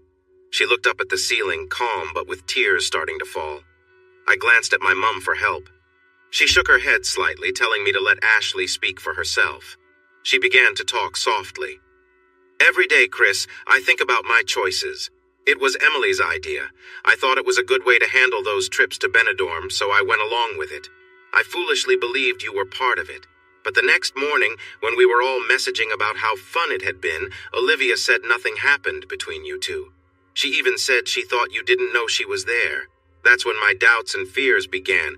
I thought you were so drunk you just fell asleep while I—" She paused, taking a deep breath. I could see this was hard for her. I squeezed her hand, and my mom did the same from the other side of the bed. Ashley collected herself and continued. "You suddenly looked out of place. Other than Olivia, we wore the guilt of our mistakes. I tried to hide it from you. I wanted us to go home and pretend none of this happened. I know it was foolish. When things got serious, everyone panicked, especially when the police showed up. Someone said you lost control because you found out I was expecting." She let out a small laugh before continuing. "Strangely, there was a bit of truth in that. After you were taken away and we were giving our statements, I was upset with you. I thought you knew everything and were just too drunk to remember. It wasn't until later that night at our house that Olivia finally admitted she hadn't told you about the plans. That was when I realized you were innocent. But by then, it was too late. You had been unfairly caught up in this, and everyone else was more worried about the truth coming out than facing up to what they did." She became emotional, and my mom tried to calm her down. Ash, take it easy. It's all done now. You did the right thing by telling the truth. Anyone except your old friends knows you're not a bad person. Remember, most of them faced serious consequences for what happened. But Chris thinks I'm a bad person. That's why he left me. I was so foolish. I didn't listen to him. I listened to them instead. They were scared he would expose everything if it went to court. They told me they wanted to talk with Chris to settle things for everyone's sake and to prevent it from getting worse. I discovered where they could be alone. I didn't realize they were going to hurt him, maybe even worse. I jumped in because she seemed too upset, especially being so close to having a baby. Ash, stop. You didn't know. They lied to you. They only cared about their own images. They didn't care about us. I'm sorry, Ash. I should have stayed that night. I should have talked to you before I left. I don't think it would have changed much. Our relationship was already weak, and what happened that night ended any hope we had. I'm really sorry. She nodded sadly and continued. I was angry at you for leaving, and then the stories began. When Rich and Olivia moved away, I knew it was true. I know you messaged Olivia. She told me to let you know she regrets not speaking up and stopping this from happening. We sat in silence, lost in our thoughts. After a little while, the doctor returned with a nurse who closed the curtains around the bed. Okay, Ashley, this might feel uncomfortable. I'm going to help you now. Are you all right with that? Ashley looked worried but nodded. I'm going to go see Dad and give him an update. Mom, can you stay with Ash? I'll be back soon so you can take a break. I left to find my dad and Jess. I informed them about Ashley's confession. Jess looked concerned. How are you doing, Chris? Are you okay with everything happening? I smiled and nodded. Yeah, I actually feel pretty good. If that baby is mine, this talk might help us move forward. Jess asked, but what if it's not your child? You know how I feel, Jess. If it's not mine, that won't be my concern. Both Jess and my dad were uneasy about how I felt about the situation. I finished my coffee and decided it was time to check on my mom. I kissed Jess and went back to the delivery room. When I entered, my mom told me she would be back soon, saying nothing would happen too fast. I sat in the chair next to the bed. Ashley had her eyes closed, looking up at the ceiling. After about 10 minutes, she turned and looked at me. Your new girlfriend has a young son, right? I didn't expect that question, and I wanted to steer away from this topic. I decided to keep my answers short. Yes. How do you feel about him? Nice kid. She pushed a bit further. That's not what I meant. Does he see you as a father figure? I felt uneasy hearing that. Ash, please don't do this to yourself. You already have an idea about the answers to the questions you want to ask. I won't go there. Are you going to have a baby with her? I sighed and closed my eyes. I'll answer this one question. I don't know. It hasn't been talked about yet. If it comes up, yes, I would like to have a child with her. Ash, please stop. This isn't the right time or place, and honestly, it's not your business right now. She smiled at me. I'm sorry. I didn't mean to make you uncomfortable. I was just curious. She turned her head back, looking at the ceiling with her eyes closed. It was clear she was thinking hard about what to say next. I glanced at my watch. My mom should be back soon. I really hoped so. A few minutes later, she turned to me again. You walked away from me and into another woman's life. She has a young child who probably calls you Dad. I know your parents sent him Christmas gifts. You've done what you said you wouldn't do. You are raising someone else's child as your own. Think, Chris. You turned your back on me easily, and we have been together for years. You hardly know them. You could walk away from them both today. We have a golden chance to start fresh with our own child. Our child, not someone else's. I could see her eyes full of hope. She must have thought she found a way to make everything right. I shook my head slowly, feeling quite down. I understand what you want, but your thinking is flawed. This may not be my child you're talking about. I can't raise another man's child. Then Ashley lost her calm. But you are doing that now, you hypocrite! I started to get up to leave. Ashley tried to stop me as a nurse hurried over, looking stern. I'm not happy about this. If you can't calm down, you'll need to do this on your own, and we don't want that, do we? The nurse turned to me with disapproval. Please, sir, try not to upset your wife. I nodded and sat back down. Ashley was looking at me, wanting an answer. I knew it would hurt, but I felt it was time to be honest. I spoke softly and without anger. I have never met Noah's dad. He was born to Jess, my girlfriend, before I came along. He looks at me like I'm his dad. and I see him as my son, even though he isn't. When I see him, there's nothing from the past to cloud how I feel about him. I can't come back to you, Ash, even if you are having our child. There's been too much hurt to fix things. I'm truly sorry it's ended like this. If this isn't my child, unlike Noah, I know who the father is. His mother is my wife, and he should never have come from you. Every time I see that child, I remember the terrible things that happened day after day. I can't go there. It's not the same as Noah. Ash, don't fool yourself. It isn't. She sank back into the pillow and stared at the ceiling. My mom came back and noticed something was wrong. I quickly excused myself and went to find Jess. Ash was playing with my thoughts, and I didn't like it. As I walked through the hospital to find Jess, I began to think. When we first got close, Jess had said we were being safe when I thought I would finish. I assumed she was using protection. We had talked about the baby Ashley was having, and Jess promised she would support me through it all. She also said she would be much happier once I was divorced. But she had never mentioned wanting more kids. I thought we should focus on this baby first. When I reached the cafe, my dad told me Jess had gone outside to the garden for some fresh air. I found her sitting on a bench looking at her phone. "Hey, how are you, Chris? I can imagine how tough this is for you." She looked at me, then asked again, "Chris, are you okay?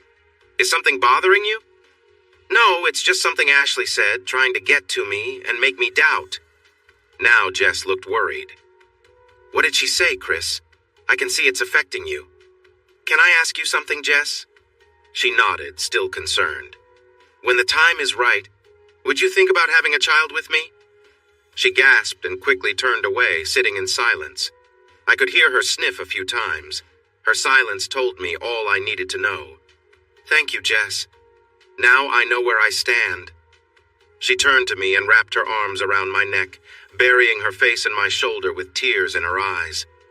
"Please, Chris, not here, not now.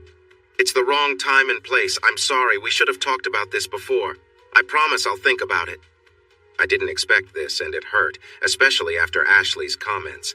"How hard is it to tell me you don't want my child, Jess?" Suddenly, my face stung from a strong slap. Jess burst into tears and hurried away from the bench. I jumped up to follow her, but a police officer who had been talking to a nurse in the garden ran over and stopped me.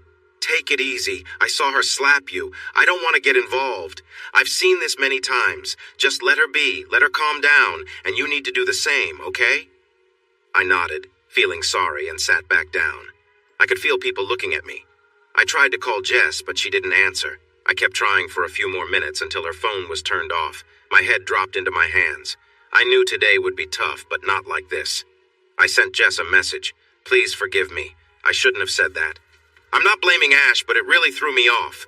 Jess, I just want our family. You, Noah, and me. Anything else is just extra." I stared at my phone. The message was delivered, but not read. Maybe the officer was right. I should let her calm down. I walked back into the hospital. My mom and dad were together sharing a sandwich. "Chris, are you okay?" my mom asked, her worried look clear. "No, I messed up badly and Jess has left," I explained. After I shared what happened, my dad spoke up. "Chris, think about this. You brought your girlfriend to the hospital where your wife is about to have your baby. Jess knows Ashley wants you back. Every minute you spend with Ashley, you can see the worry on Jess's face.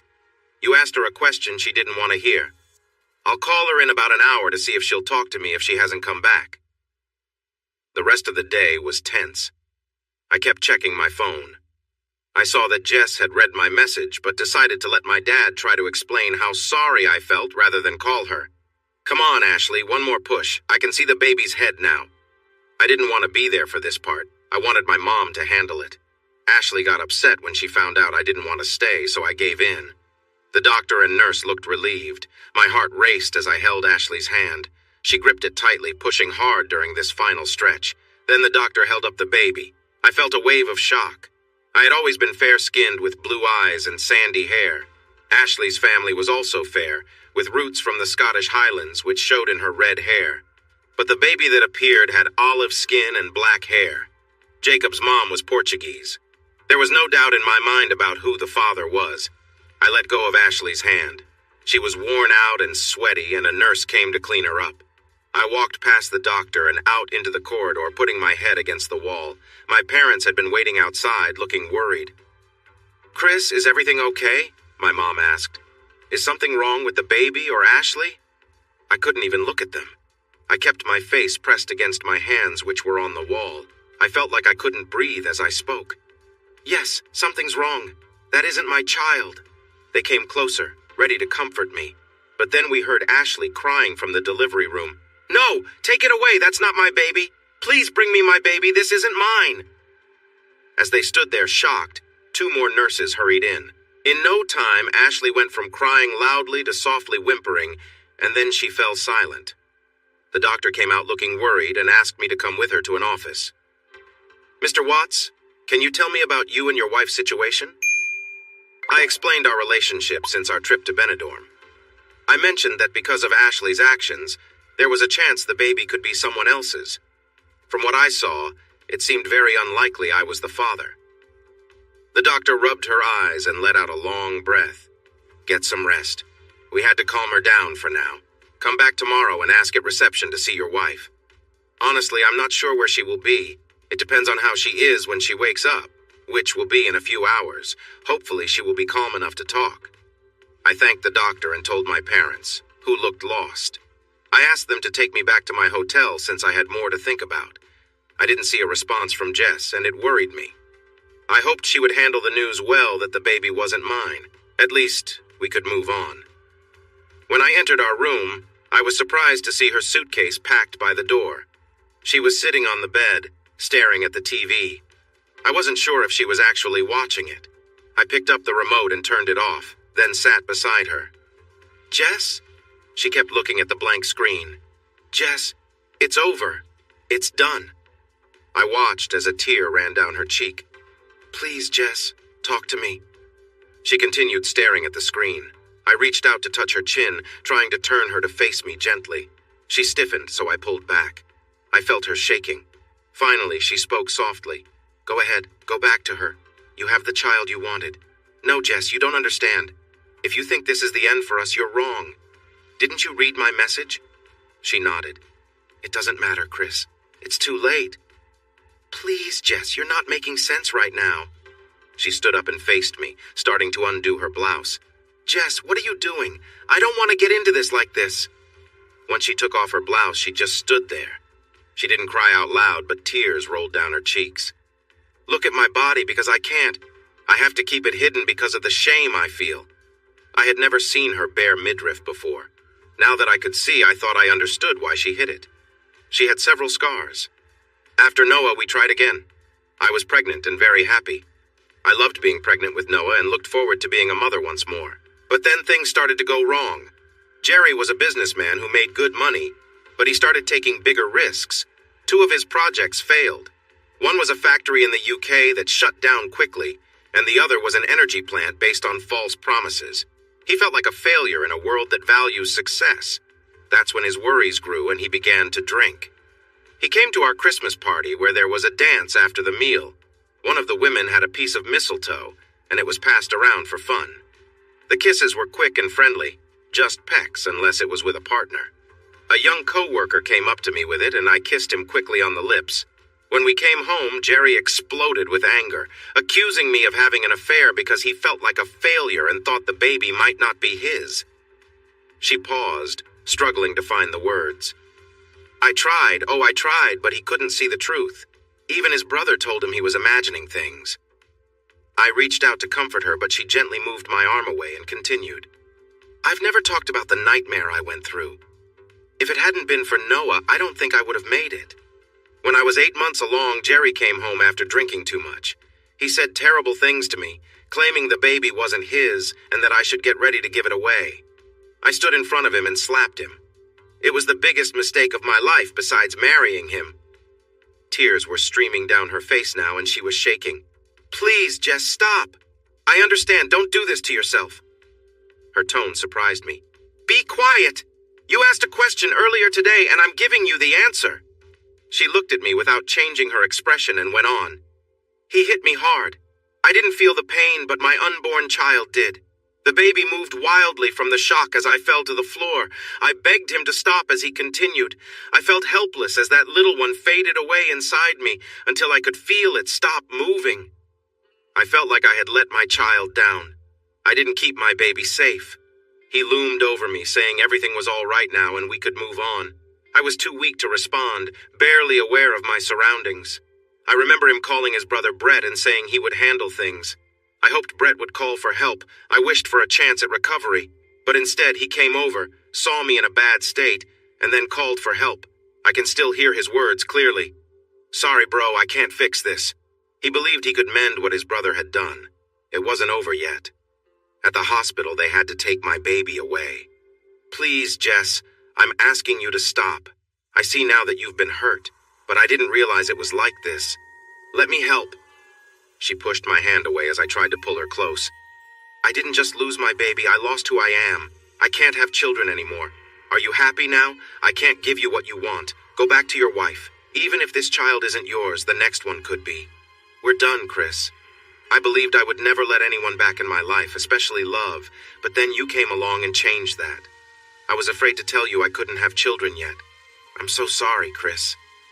I felt broken by what I had done. Every time I reached for Jess, she pushed me away, and each time it hurt more than the last.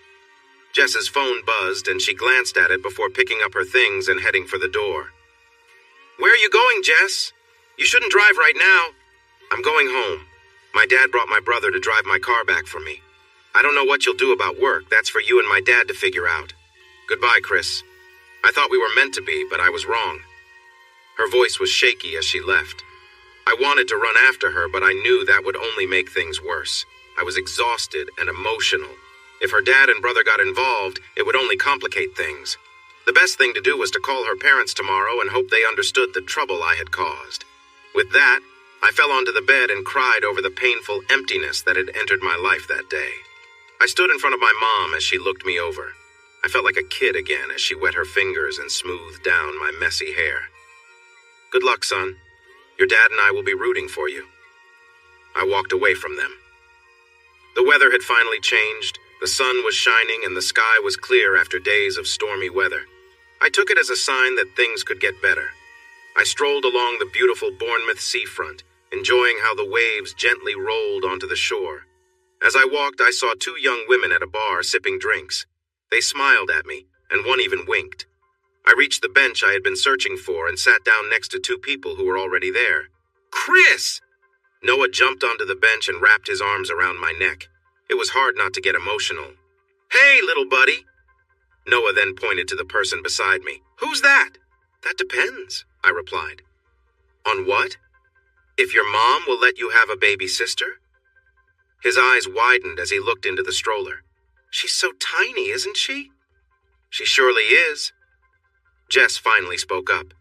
"Noah, show Chris your new scooter. Let's all go for a walk and you can ride along the front." Noah happily showed off his new scooter, doing a great figure of 8. I looked back at my parents and waved.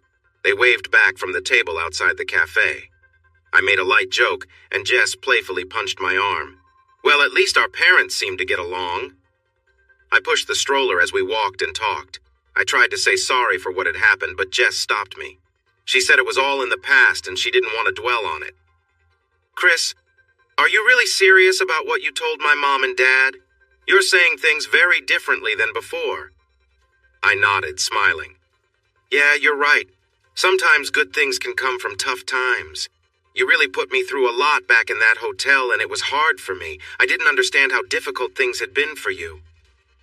I didn't sleep that night. I felt such a deep loss from losing you, Noah. And the baby we never had.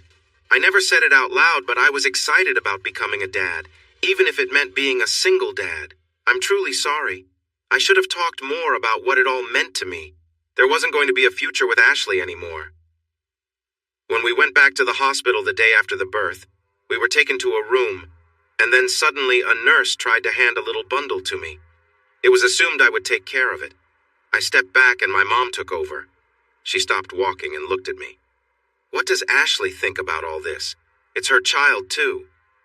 I shook my head, letting out a deep breath. "It's been a nightmare. I don't know how to begin. When she saw the baby, she reacted badly and became very upset, so they had to calm her down. The next day, she threatened to harm the baby if they tried to give it to her. I didn't know about any of this until a doctor talked to me. They think it all became too much for her. Since Benidorm, things had changed a lot for Ashley after the sad loss of her parents. She had believed that I was the reason for everything and thought it would help us come back together. When she came to understand that this wasn't true, she struggled to cope. They took her to a mental health hospital to help her. The doctor said she was going through something called emotional rejection. This is rare, happening in about 1% of births, but they felt Ashley's situation was very serious. The doctor wasn't sure she would ever accept that the baby was hers. Jess continued asking questions, wanting to know everything. "And what about the father?" she pressed. I let out a small laugh. After the baby was born, my parents got a letter addressed to both me and Ashley from his lawyer. It said the man Ashley might name as the father wouldn't agree to a DNA test unless a court ordered it. My lawyer replied that we wouldn't ask for the test if the man agreed in writing to not take any responsibility or ask for parental rights. In return, there would be no request for financial help from him. I have both letters with me if you want to see. Jess smiled and shook her head. Just then, the baby began to cry. "What's her name?" she asked. "Sarah Candace Watts. We had planned to use Candace as a girl's name if we had a daughter. Since Ashley's mom was named Sarah, my parents and I thought it was a lovely way to honor her. She was a wonderful woman." Jess picked up baby Sarah, and I could see how happy it made her. She sat on a bench while I prepared a bottle for the baby. Noah returned, watching us closely. "Jess, I don't want things to go back to how they were. I want us to grow our family. We'll have a daughter to go along with our son. How do you feel about that?" "I don't understand, Chris. When we were together, it felt like you didn't like her even before she was born. I worry that your reasons for wanting us back together are mixed up, and that you may not truly want to care for Sarah since she isn't your biological daughter." I looked her in the eye and tried to smile. This was a key moment that could change my whole life. "The day after you left, I went back to the hospital. I won't lie, when I first saw the baby, it made me uneasy not because of her, but because of everything that happened around her arrival. I didn't want to hold her at first, and I didn't. It was hard to even look at her. Since I was thought to be the father, it was decided that she would be discharged into my care. My mom encouraged me to do it, and I'm thankful she did."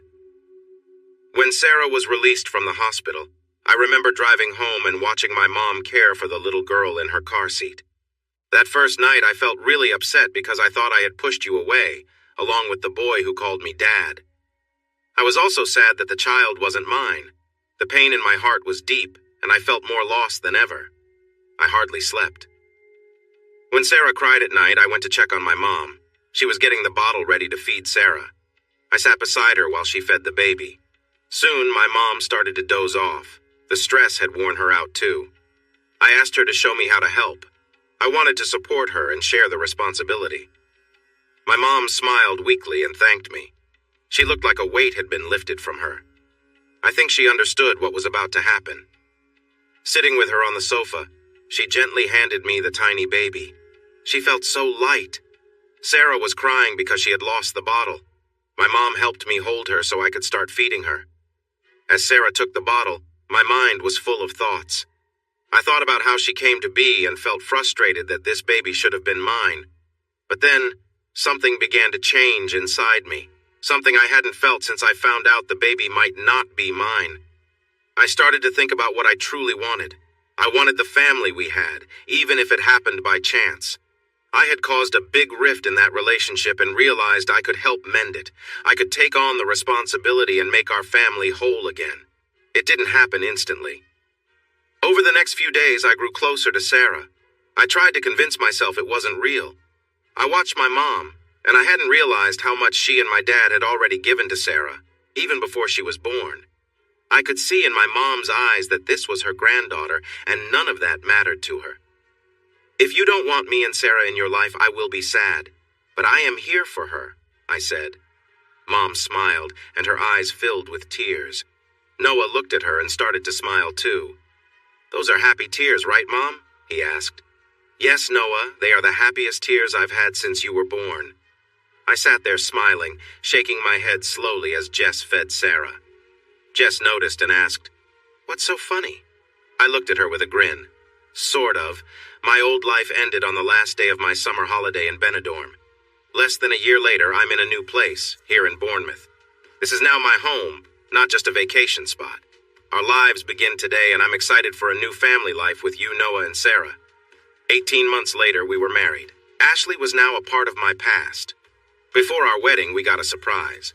The lawyer for Jerry claimed that Jerry thought Noah might not be his son and wanted to give up any duties for him. He wanted Noah to be adopted.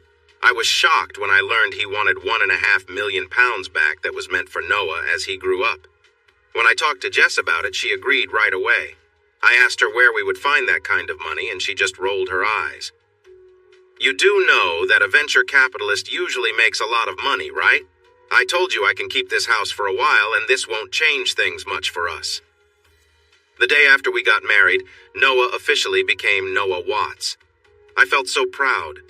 For our honeymoon, we decided to wait until the kids were a bit older so they could stay with their grandparents without too much trouble. To create a special memory, we spent a week at a center park in Sherwood Forest with both children. After a morning in the swimming pools, we were having lunch at a large picnic table. Suddenly, I sat up when someone joined Jess at the table. When Jess saw who it was, she moved Sarah's stroller closer. "Hello, I'm guessing you're Jess. You know who I am. It's good to see you again, Chris," said Ashley. I almost asked her to leave when a young boy around Noah's age climbed onto the bench next to me. He held out a child's toy bow and arrow, and I noticed he was dressed like Robin Hood. I looked at Jess, who was as puzzled as I was when another guy sat beside me with food and drinks. "I'll introduce everyone," said Ashley. "Tyler, this is my ex-husband Chris, his wife Jess, and their kids, Noah and Sarah. By the way, thank you for naming her after my mother." Jess picked up Sarah from the stroller and held her closely. Ashley gently touched Jess's arm, and I started to stand, but it was a friendly gesture, not meant to cause trouble. Ashley looked right at me and continued with the introductions. "This is our son, Ben. Tyler and I are engaged now." I stared at her, surprised. "I mean you and your family no harm, but I have questions that you can only answer, Chris. Why? Why did you spend 9 months trying to ignore Sarah's existence when you signed her birth certificate as her father?" I looked at Jess, and she nodded slightly, encouraging me to go on. "You planted the idea in my head, even though I didn't realize it at the hospital. Remember when you called me a hypocrite over Noah because you didn't see the difference? That really stuck with me. That night, I talked with Jess, and..." Jess jumped in to continue. "We had a big argument.